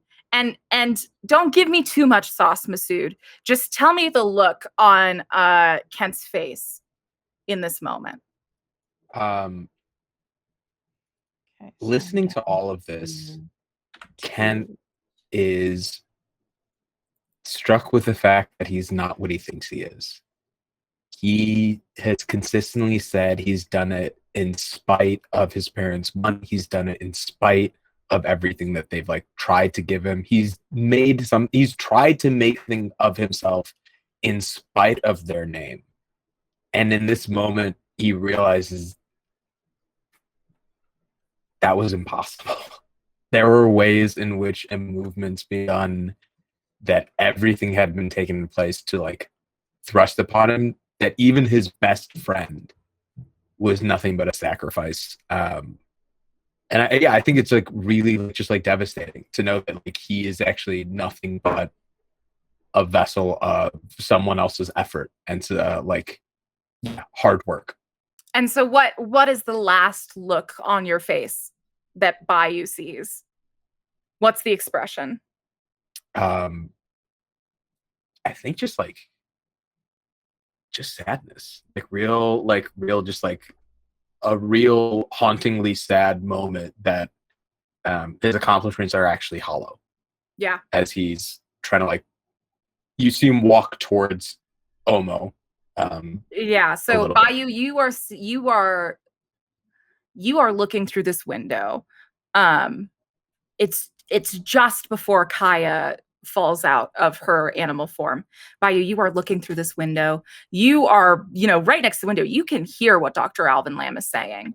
And you see just like this sad, haunted, almost boyish look on Kent's face as he takes a few uncertain steps towards OHMO and then falls on the ground, completely unconscious. Right behind the counter. If Alvin Lamb were to stand up right now, he would see Kent's now uninvisible form. But it's just kind of a thump.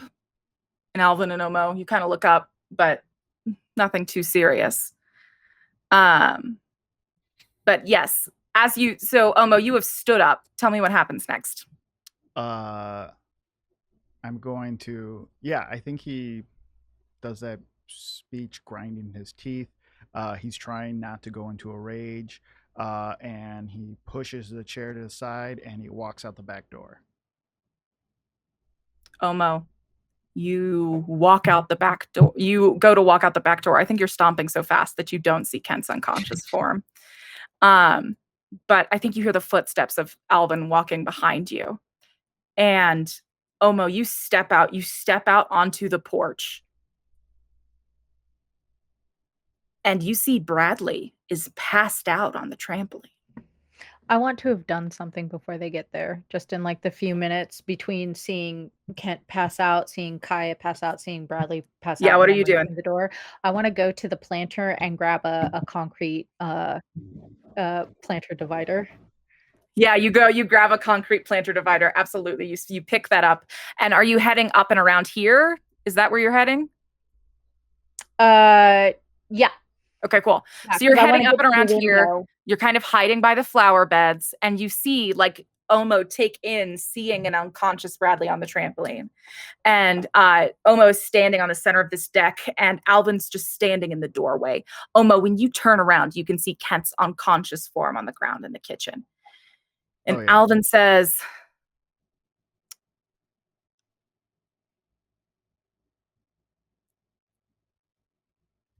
OHMO, I do apologize for the harm I've caused you. My sincerest apology. I want to brain this dude.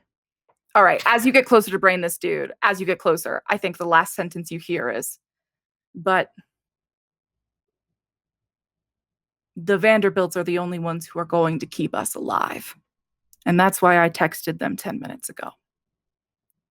And now you can go ahead and attempt to brain him. I think that Bayou holds up the divider and is just like, fuck, we have bigger problems. We cannot subdue this man. And it's like, now it's a mile a minute. We cannot subdue this man and then carry everybody else to safety. This is the moment where Bayou like considers, do I go down with the ship? Or do I bail? Yeah.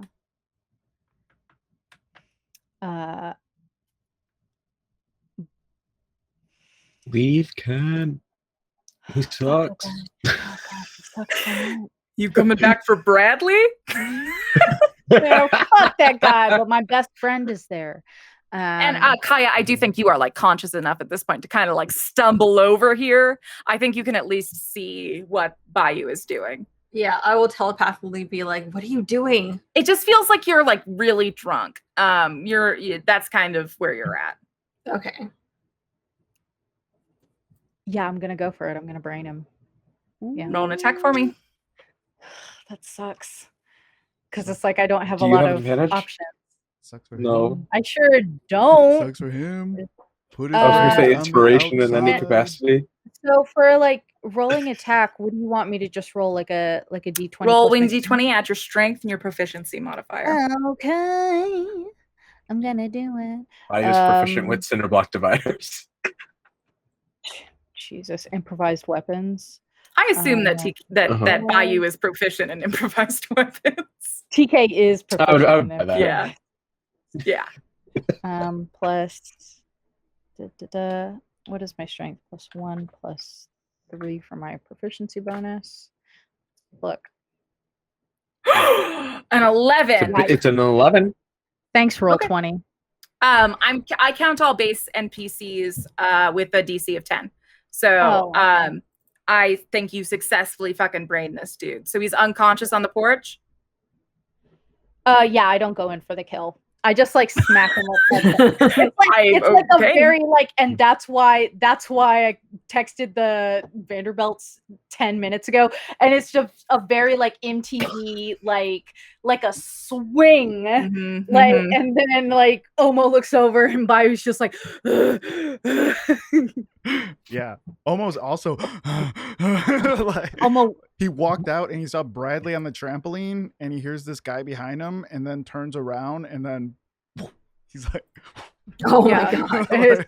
It's just like swing, and it just like spins and goes down, and Bayou like tosses it down. It's just like, we got to get these idiots. Yeah. Can we just take his car? OHMO's already walking in the door. I'm like, we can take whatever the fuck we want. And then like I start like, I take his like car keys, I take his wallet. I'm like, oh my God. I'm like, where's Kent? We need to get Bradley. Like, we need to get out of here. I mean, you walk back inside OHMO and you see that sweet dear Kent was one brain injury away. Sweet thing almost knocked his head on the counter on his way down. You can see that Kent is unconscious by the kitchen counter. Somebody in Kaeya, chat as said, you time for bludgeon a eugenicist, and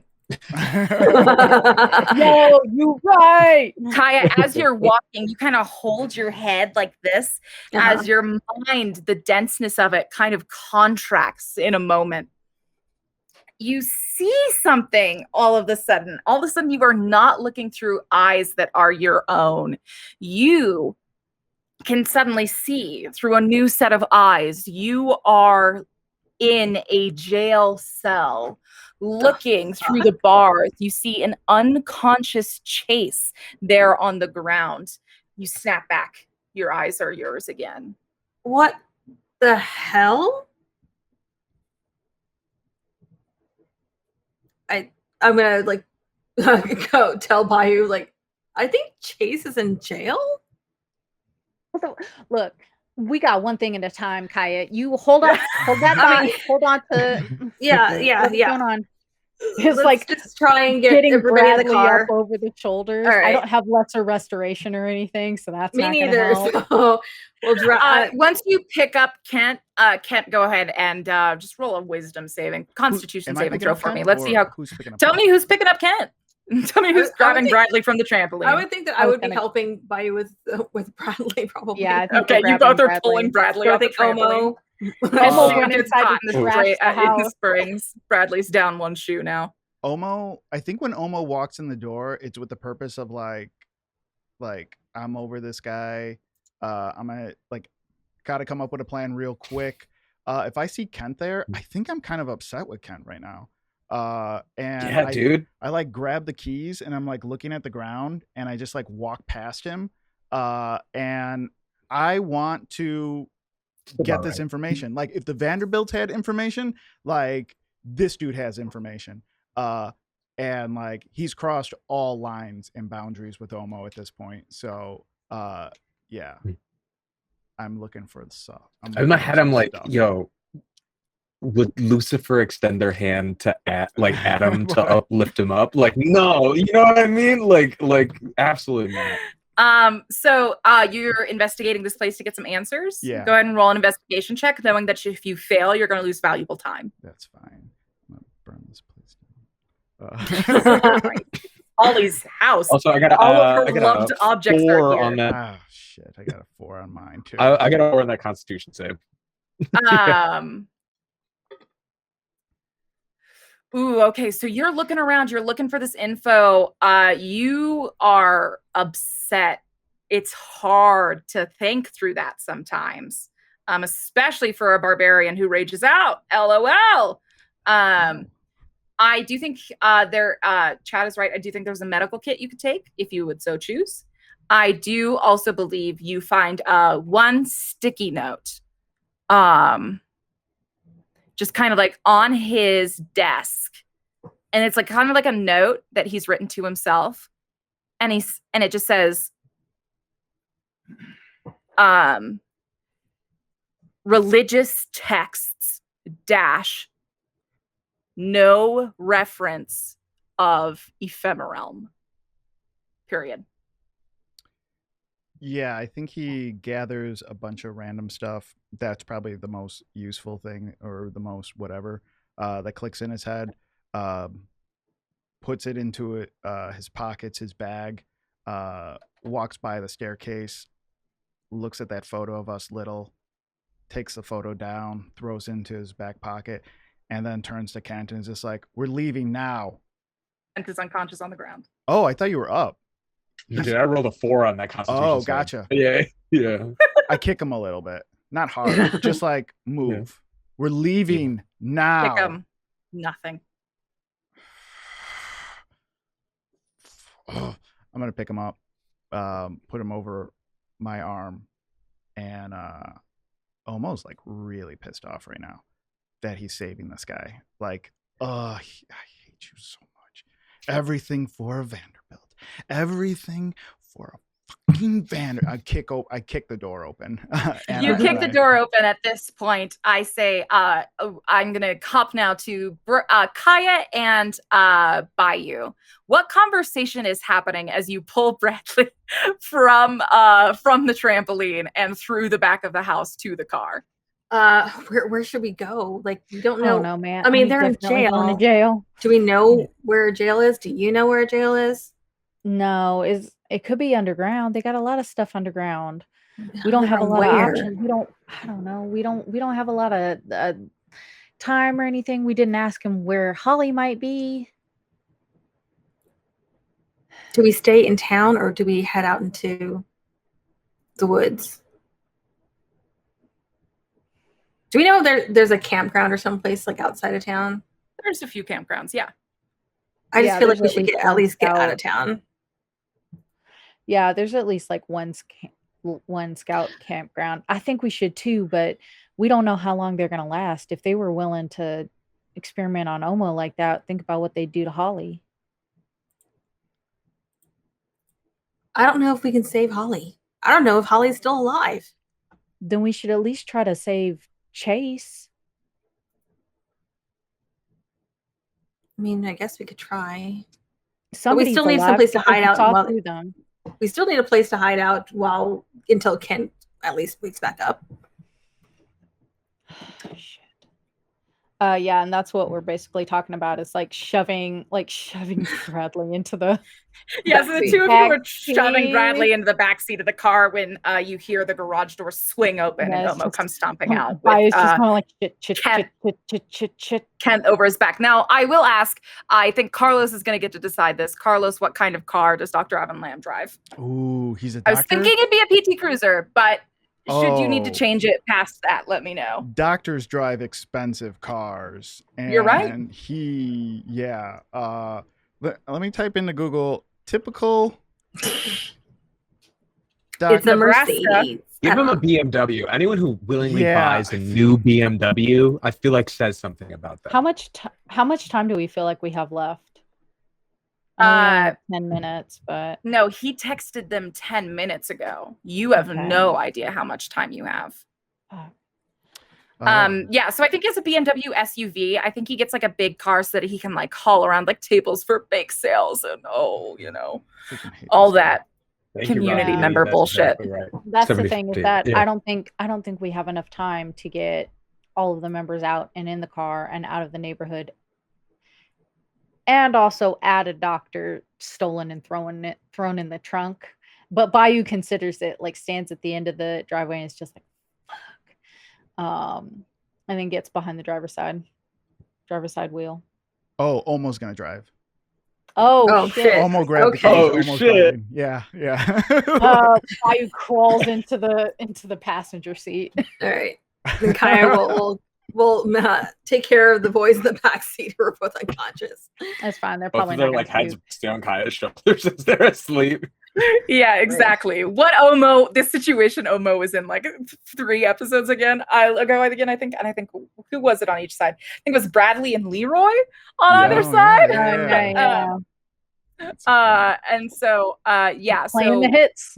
You all get into the car. You all slide in the car quickly. Kaeya, Kent, Bradley in the back, Bayou in the passenger seat. Are we taking the doctor's body, or are we? Tell me what it's like as you get into the car.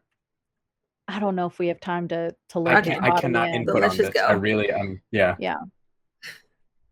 And OHMO, where are we going? Kaeya will just ask, like, where are we gonna go? OHMO is like one track mind. He's just like, he just needs to drive and think. He's not even thinking about a location. He's like, I don't know, and then like puts it into gear and like slams on the gas. And yeah, I'm gonna push this SUV as hard as I can. That's not suspicious at all. Okay, they're investigating a dead mayor. They're fine. Healing, yeah. So you do have didn't call the cops, did he? You go peeling out of Dr. Alvin Lamb's house. You leave tire marks in the driveway, a previously perfectly clean one, and you speed outside of this cul-de-sac because they live at the end of the cul-de-sac. As you are picking up, you're able to go view. This is the nicest car you've ever driven, right? If you're looking to push it to its limits, you can get there pretty fucking quick. You pull out onto one of the more abandoned Nebraskan roads, and 40 easy, 50 easy, 60, 70. OHMO, you start climbing. Can you just slow down just a little bit? You're driving 75. A little erratically. 77. 80. If I hit 88, I have to roll rage. Well, you are at 82 miles per hour, Kaeya and Bayou. You notice this happening. OHMO, can you please slow down? Can I do persuasion to try and get him to slow down? This is a very small town. We're 82 miles an hour. Where are we at? We're in the middle of cornfields. Almost kind of on this big banky road that goes all the way around Jenkins in a circle. That's the road that OHMO's like picking up speed on. If I had to like tell you, if you pulled out at Brightwood Grove and OHMO's going 80, OHMO's is almost at the bottom of the clock here, at the bottom of town. Getting curves that fast? We're getting right into like the Ranger Hickory Park. You're about to be in Hickey Park. Yep. Okay. Gotcha. Yeah, I think he's just like mumbling to himself like things that like Lamb said. It's just like, oh, feels so bad. Oh, anything for a Vanderbilt. Oh, he's like punching the steering wheel. Yeah, you hear like honks every time OHMO punches the steering wheel. And yeah, I'm trying to get to like the most desolate area with the most abandoned area, I guess. Like that's going to be the Roosevelt Preserve right here at the noon station. However, you have to tell me, OHMO, if you have the wherewithal to stop to get. It's pretty soon on your journeys. If you're driving fast, if you're not thinking about it, there's a pretty good chance you could just speed right past it. Yeah, I'm not really thinking about it. I think what would get me to head that direction, if I'm heading towards Hickory Park, I think I would turn around to go towards the abandoned railroad and cut through Roosevelt Preserve. Okay, so you're heading back to the abandoned railway. Okay, cool. So you flip a Yui once you like kind of decide where you want to go. But if I'm in Roosevelt Preserve and there's no one there, then you're in Roosevelt Preserve right now. And if there's no one there, I think he would just like slowly. The campsite's abandoned. Yeah. Yeah, slowly come out of it and be like, "What are you doing?" He didn't hit 88, so just like. Okay. As the car kind of pulled into Roosevelt Park, Kent, you kind of flung off of Kaeya's shoulder and hit the window. Yeah. And in that moment, you hit the window. You are looking through eyes that are not your own. You are looking up the stairs of the Honey Locust Monument. Right? Like from where you were just previously standing at the base of the stairs. And you're looking up, and at the entrance to the Honey Locust Monument is covered in flames. The outside world looks like it's on fire. And you can kind of tell these eyes that you're looking through, the head kind of turns, and you're looking at Margot Day, who's wearing a pair of sunglasses. And you can kind of notice a few things about Margot Day in this instance. First and foremost, her neck now bears what are certainly going to be scars of chains wrapped around her neck. Some sort of result of that fight that you weren't there for. And the second thing you see is that you can see your reflection through the sunglasses. You're in Leroy's body.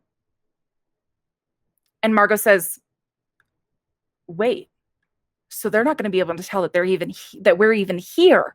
And you snap out of the body again. You were still unconscious. OHMO, you are pulling into Roosevelt Preserve. What happens next? I think as I'm pulling in, it's just like, I just need to think just for like 1 second. If everyone can just chill out for a second. Is he awake yet? And just like, and like nobody's roll saying me another anything. Constitution roll. Yeah. Is the car stopped? Yeah, the car has come to a stop. Bayou will get out and start inspecting the boys. It's another 2. As you get out and pull a 2, Bayou, you come over to start inspecting the boys. They are very unconscious. You're like snapping at them. You're kind of like hitting their cheeks, whatever. Are they pale or anything? They look poisoned. No, this is some of that good doctor shit. Do you have any medical knowledge? Does Bayou have any medical knowledge? We have that medicine kick that almost stole. Ooh, My medicine's a 2. My medicine is a 5. Can I look through the kit and see if there's any adrenaline or like an epinephrine, like an EpiPen? An EpiPen. Yep. Mm-hmm. Yeah. Go ahead and take a look. You're looking through this. Of course, there's going to be an EpiPen in this bag. I'm gonna roll for medicine. As you jam it into Nat 1. What God! Oh my God! Did you just? Kent just died. I can't believe you just pierced an artery. You put him into a coma. Kent, you burst back to life in an instant. What? It is like Pulp Fiction. I've only seen Pulp Fiction. Giant needle. Mark 2 levels of exhaustion. Oh shit. I just like where do I mark that? How do I keep aware of that? Let me pull exhaustion up for your character sheet. One moment, my sweet friend. Okay, but tell me what happens. I'll handle this, and you tell me what happens as Kent is brought back into the universe. Well, I think first off, TK, where does Bayou plug the epinephrine? It's pure. Even though I think what it is that Bayou knows it needs to go into the meat of the thigh, but is like so flustered and like ripping everything open and is just like fuck, and they grab it, drop it, grab it, and then just like slam it into whatever body part is nearest to them. So it's probably like the meat of the upper arm or something. Something fucking horrible. It's like the underside, the worst place to get a tattoo, something like that. I think armpit area. like in the armpit at some point. You just like get it in there, and like Kent just like awakens and it's like is screaming, is like full on like screaming, and it's just like flames everywhere, chains burning and binding us, and then Leroy looked at us, and I like pull out the epinephrine and I just like throw it into the woods before I go running after it. Because I before the exhaustion fully hits me and I like collapse. Adrenaline.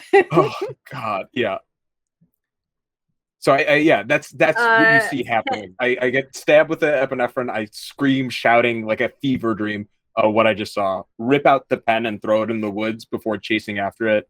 Take 4 steps and I fall underneath my like legs trying to support me again after such a long time. Bayou just watches, just like he's fine. Oh, Kaeya will go over and just try to help him up a little bit, like so yeah, I got it. I'll be fine. I'll be okay. Help Bradley. We got drugged by the doctor. Oh god. Bradley's still out, I think. Yeah, that happened. What do we do now? I'm going to be Bradley. Nice.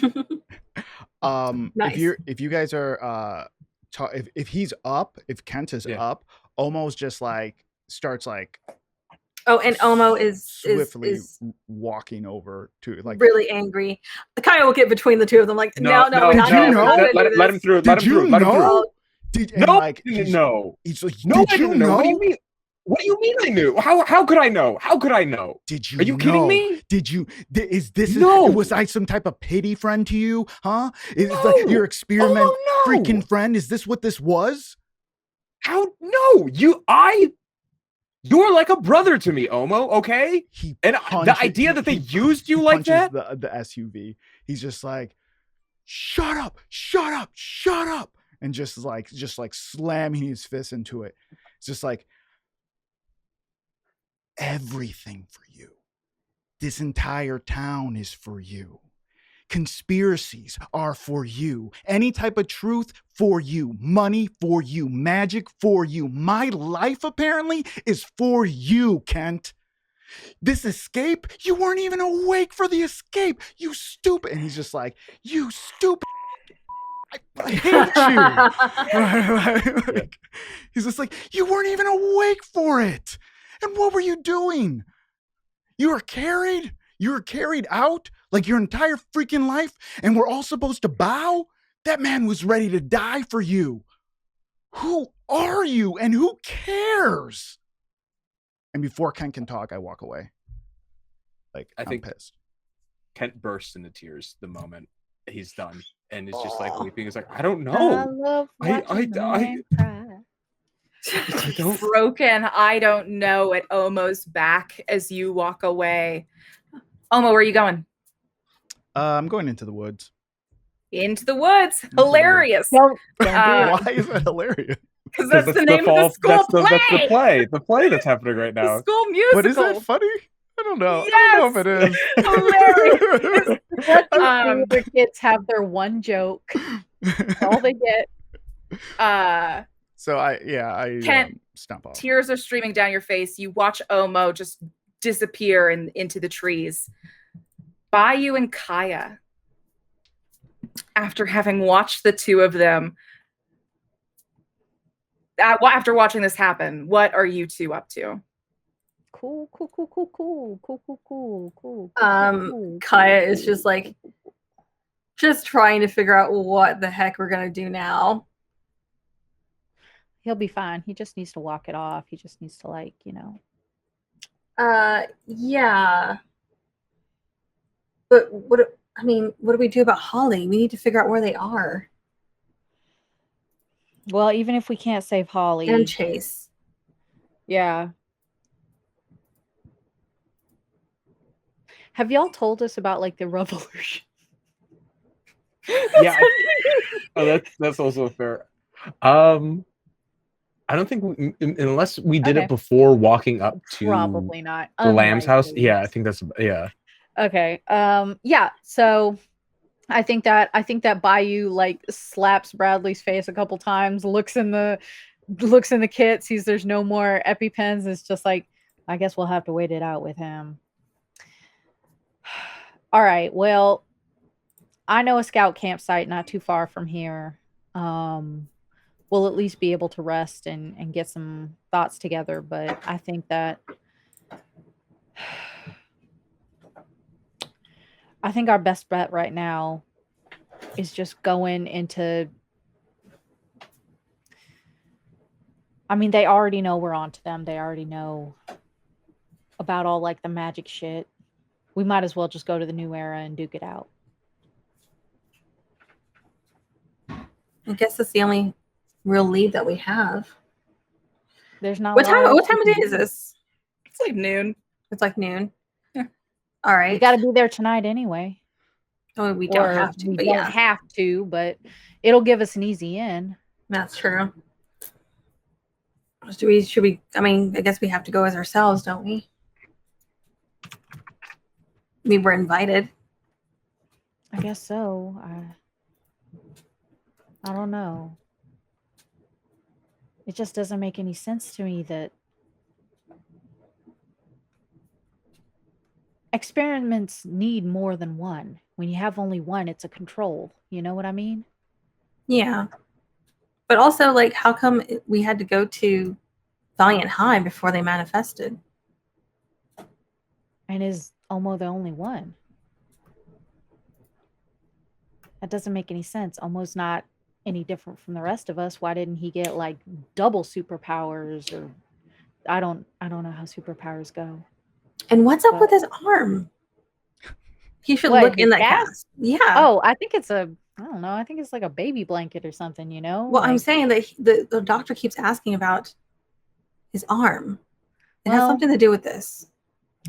Bayou has a very low opinion of doctors, and it's just like, well, I mean, that's kind of normal for them. And what do we see Kent doing in this moment? I think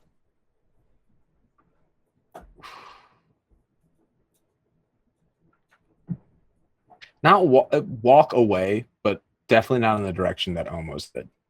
I think on the tearful, I don't know.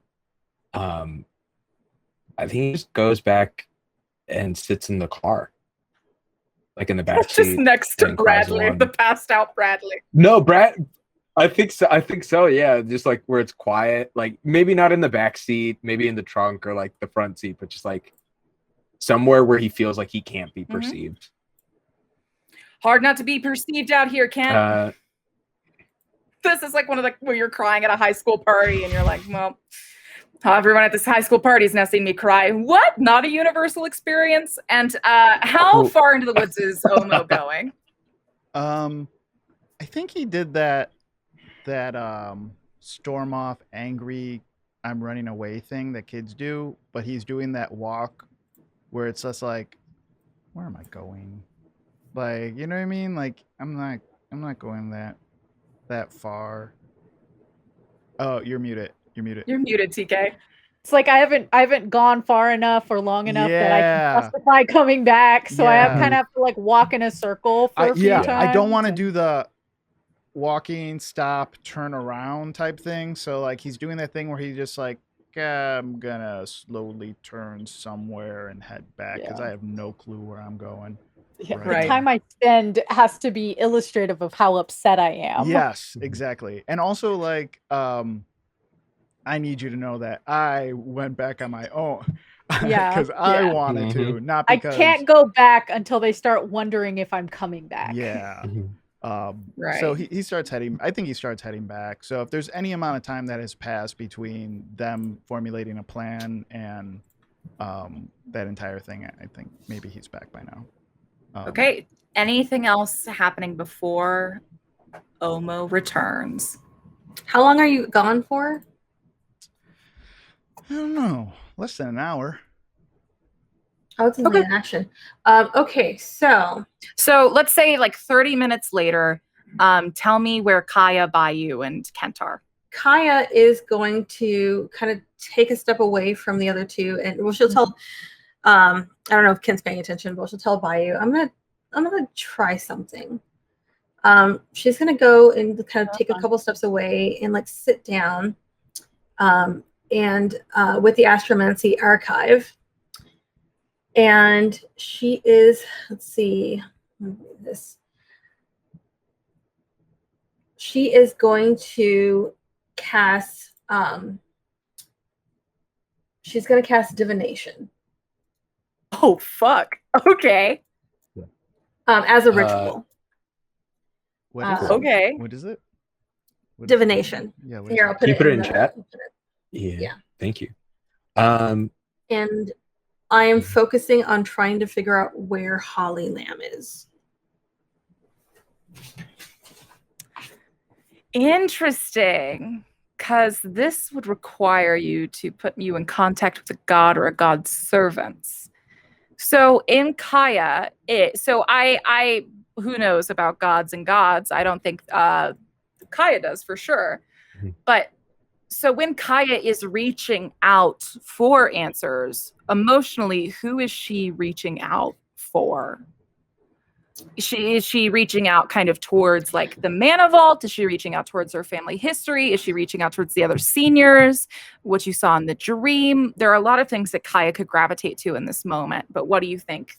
So I think that initially she is focusing on the stars because she does like astronomy and like astrology and that kind of stuff. But then her thoughts keep constantly like turning back to her mother. Mm-hmm. I guess if you're thinking of your mother, the answer is a bit something like this.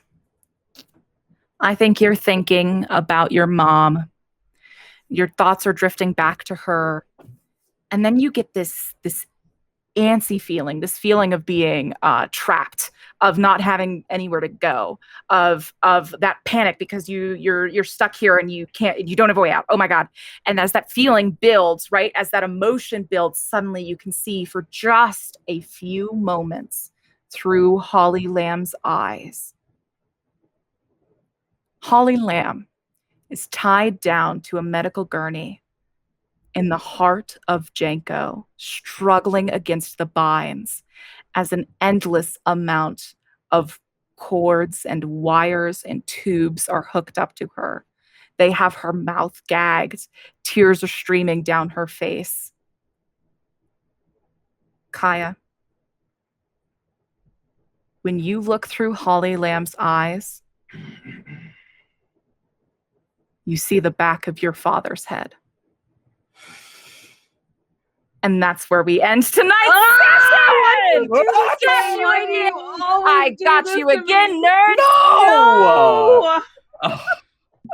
Kaeya, what are you mixed up in? I don't know. Oh my God. Why did you do this to me, Katie Mae? I don't like that. Oh, the episode of reveals. I was not ready for any of them. Not a single one. No, that's a lot. Not any of my reveals. You should know we're near the end of the season, Masood. Oh my gosh. I now know OHMO's name. We have 10 minutes. You can know OHMO's name. What is it? I know his name. Oh, I can't tell you now. No. We'll talk about it. We'll talk it on break when we hear about your Sweet 16. No, I'm not gonna tell any. No, I'll write it down. But not even me. Yeah. I'm the DM. I can't tell you. Oh my God. This is just like I have a player for Dungeons Dice and Everything Nice, and she's like, "Oh yes, well my parents, they've got a bit of a history to them." And I was like, "What?" That's the history. Yeah. And she was like, "Oh well, they're half dead." Okay. And I was like, "Oh, like half like here, half in like the afterworld?" And Carly goes, "No. Top half alive, bottom half dead." No, it's the worst. What? Honestly, that's great. That's why. yeah, I'll let you know for sure, Katie Mae. Like, cool. I don't care Thank about you. that. It's just, I think it's good. Perfect. Oh my gosh. Thank you for dealing with my fun little reveals, my sweet players. I hope this wasn't too much torment for you, though. I am now very excited. Yeah. I'm so sorry. Oh I'm so sorry. God. I'm so You sorry. know what the best thing about finding out I have had 30 minutes of rest? Even if I'm exhausted, I got my spell slots back, baby. Congrats on your spell slots and your 2 levels of exhaustion. OHMO, congrats on your tragic backstory. Bayou, congrats on being The person with the least amount of trauma this episode. I thought you were gonna say congrats on beating the shit out of a eugenicist. That's also true. Congrats on beating the shit out of a the eugenicist. Yeah. Remember that for next week. It's all I've wanted. Yeah, I heard he talks funny now. Like he just talks completely different. Interesting.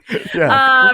So yeah, we have some very interesting stuff to discover next week. But for now, it's time we say goodnight. So I'm gonna have my sweet cast go down the line once more and tell them where they may see you while they miss you this week, and what projects they should be checking out.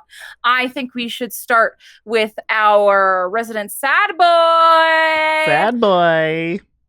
I was actually talking about the Tears of Kent Vanderbilt. Yeah. Masood, let's go. Hey, I'm Masood. I'm Instagram and Twitter, Marood Boy, MHREDBOI.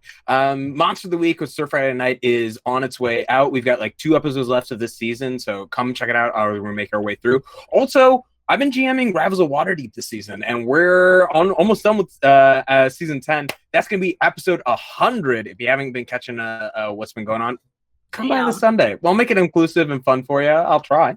But all that aside, it's time to roast my outfit. Wait, and let me finish the look. What is the look? What is this? The look. It's got I've got Oh, that's so much 4. worse. I've got like it is much worse. I've got rings on the top half of my fingers, but not the bottom half. You look like I a. got 4 stones. You look like you're. Go ahead. Carlos, please. No, Carlos. No. You look like a bootleg maple syrup, like scant Jemima. Scant Jemima. Why do you like that? Scant Jemima. And they think I'm the mean one. I was just gonna say you look like you have a house to paint at 7 and a boyfriend to audition for at 8. No, that was my only thing. You look like early 2000s, like jewelry hawker on QVC, 480p and everything right now. Yeah. Oh my God, incredible. But like you're like the one hot guy that all the old moms are like weirdly obsessed with, but you sell all the items the best, so you're like on more times. Absolutely. Is he hot, or is he hot because he's wearing so many sparkly things? I don't know. And it's 2 a.m. and we've been drinking. Right. And yeah, I guess I'll buy 3 of the bracelet. Yeah, you're like 4 rosés in. Yeah.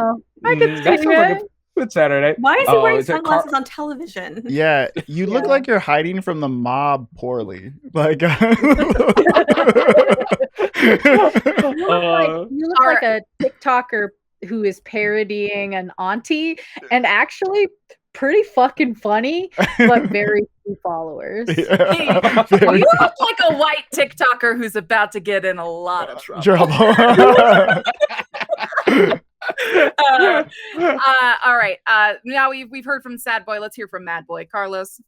Hey, what's up? My name is Carlos Luna. You can find me on all social media under Carlos Crits, and I can't talk about anything that I'm doing right now. But I'm doing cool stuff right now. But just when is it? I don't know when it gets announced. Anyways, back to you, Katie Mae. No. I'm sorry, I totally forgot. On Sunday. Yeah, Sunday. I'll be with Masood on Sunday for Rivals 100th episode.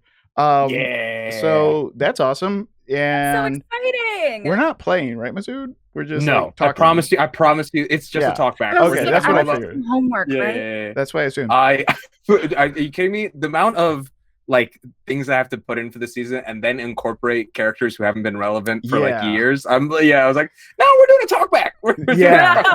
So, you're relevant on live TV. Yeah. If anyone's not familiar with Rivals of Waterdeep, is a D&D show with all people of color, and we every season we switch DMs, and right now it's in the 10th season. Right. Yeah, dude. It's in the 10th season. And so it's been around. Players have come and gone, and new ones come in and they take over, and it's great. Like hopefully the show goes on forever. Hopefully it's 1 through like 6, right? Seasons 1 through 6. 1 through 6, yeah. I left last year. But this is great. Like, I love it. I'm super excited. A bunch of cool people are gonna be there, and yeah, it should be fun. It's gonna be a real good time. And it's we've got a lot of wonderful people coming back. Basically, I think every cast member who is on it will be making an appearance. Oh, really? So it is. Yeah. I'm pretty much like. I'm pretty positive it's everybody's making an appearance. So it'll be a good reunion. That's awesome. That's what the promos say. Mm-hmm. Oh, so exciting. Solani, what about you? What are you up to? You're muted. You're muted. You're muted. It's the first thing you're up to. Yeah, there you go. I'm muting my mic. We announced that the next season of Plot Hunters officially starts August 7th, for sure this time. We had to keep pushing it back because live kept getting away, but it's going to be our 5th season, and we're diving into the Underdark to search for a couple of our players' loved ones who are down there doing stuff. Who knows? This is coming off of their fight with Tiamat, right? Like, that's what you all did last season? Yeah, was, like, and then they're going to go fight some... Yeah, and that was an interesting battle because it was just odd.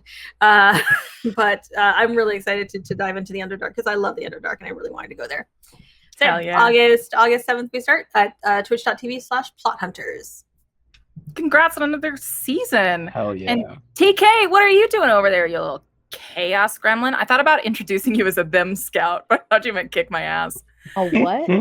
A them scout. Oh, as Dr. Alvin Lamb referred to you as. You know what? I'm gonna be honest. I fucking forgot about that. I forgot.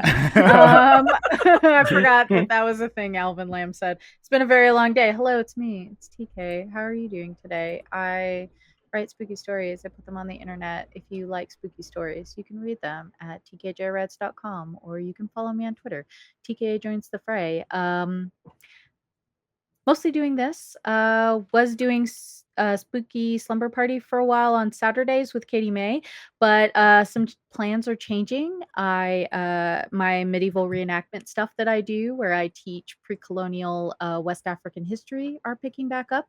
So that's a thing I'm going to be doing for a little while. And so during the middle of the week, I'm going to start trying to do cozy games, and they're probably going to be cams off, and they're probably going to be me talking into the microphone like this. Ooh, and then cozy. Me calling TK in the middle of it to just ruin the vibes completely. Thank Bob you, Katie Ross, Mae, with cozy games. Thank you, Katie Mae, for reminding me to mute my Discord. You're welcome. But we'll have another slumber party soon, and I know that Once Upon a Game has some rumored returns. As for me, I'm Katie Mae. I'm Kay on the DM, or Daddy Mae, as some call me. I've been your DM for no one calls you that. Not on the screen. I'm DMing 3 shows right now. Let me tell you about them. The first, Forced My Original Child, is Dungeons, Dice, and Everything Nice, the podcast I made with all of my college best friends back when we were in comedy majors. We all have jobs now for the most part, and we are still making that podcast. It's the love of my life. Dungeons, Dice.gay. Watch me turn from a baby DM I am today. That's a really good way to sort of just kind of watch that. If you want maybe the first all fat, all queer D&D campaign, I also have that for you. Death to Divinity premiered last week on twitch.tv/mermaid royal. It was such a freaking blast. Oh my God. And I cannot wait to do it again. That's going to be here again next week. Every Friday at 8 p.m. EST, so 7 p.m. CST. There you go. So that's going to be every Friday. Oh my gosh, we've only had 1 episode so far. Get in on the ground floor. This is my brand new take on the Feywild. Last week, I introduced an entirely new divination deck called the Arcanic deck, which people can now take and put into their games. We have custom sub race. So we got Hurricane Genasi. A lot of I'm like showing off my DM skills over there. So if you're looking to get into those, that's a really good place to check them out. For opinions and stuff, you can just go to twitter.com/OKKatieMay. You can follow us on Twitter at twitter.com/indoor recess with 3 S's. Again, we do have a Twitch channel over here. So if you just want to, if you like it when we hang out, go follow us over there. You will see us hang out there, we promise. But besides that, thanks to Roll20 as always for sponsoring this show. You can go to roll20.net to see if Roll20 is the tabletop platform for you, and Wizards of the Coast for having us on. As always, this has been Indoor Recess Crew playing Generation Fantasy. We are the Recess and the Crew, which makes you the. We will see you next week, and get back right into the sauce. See you then. Bye. Bye.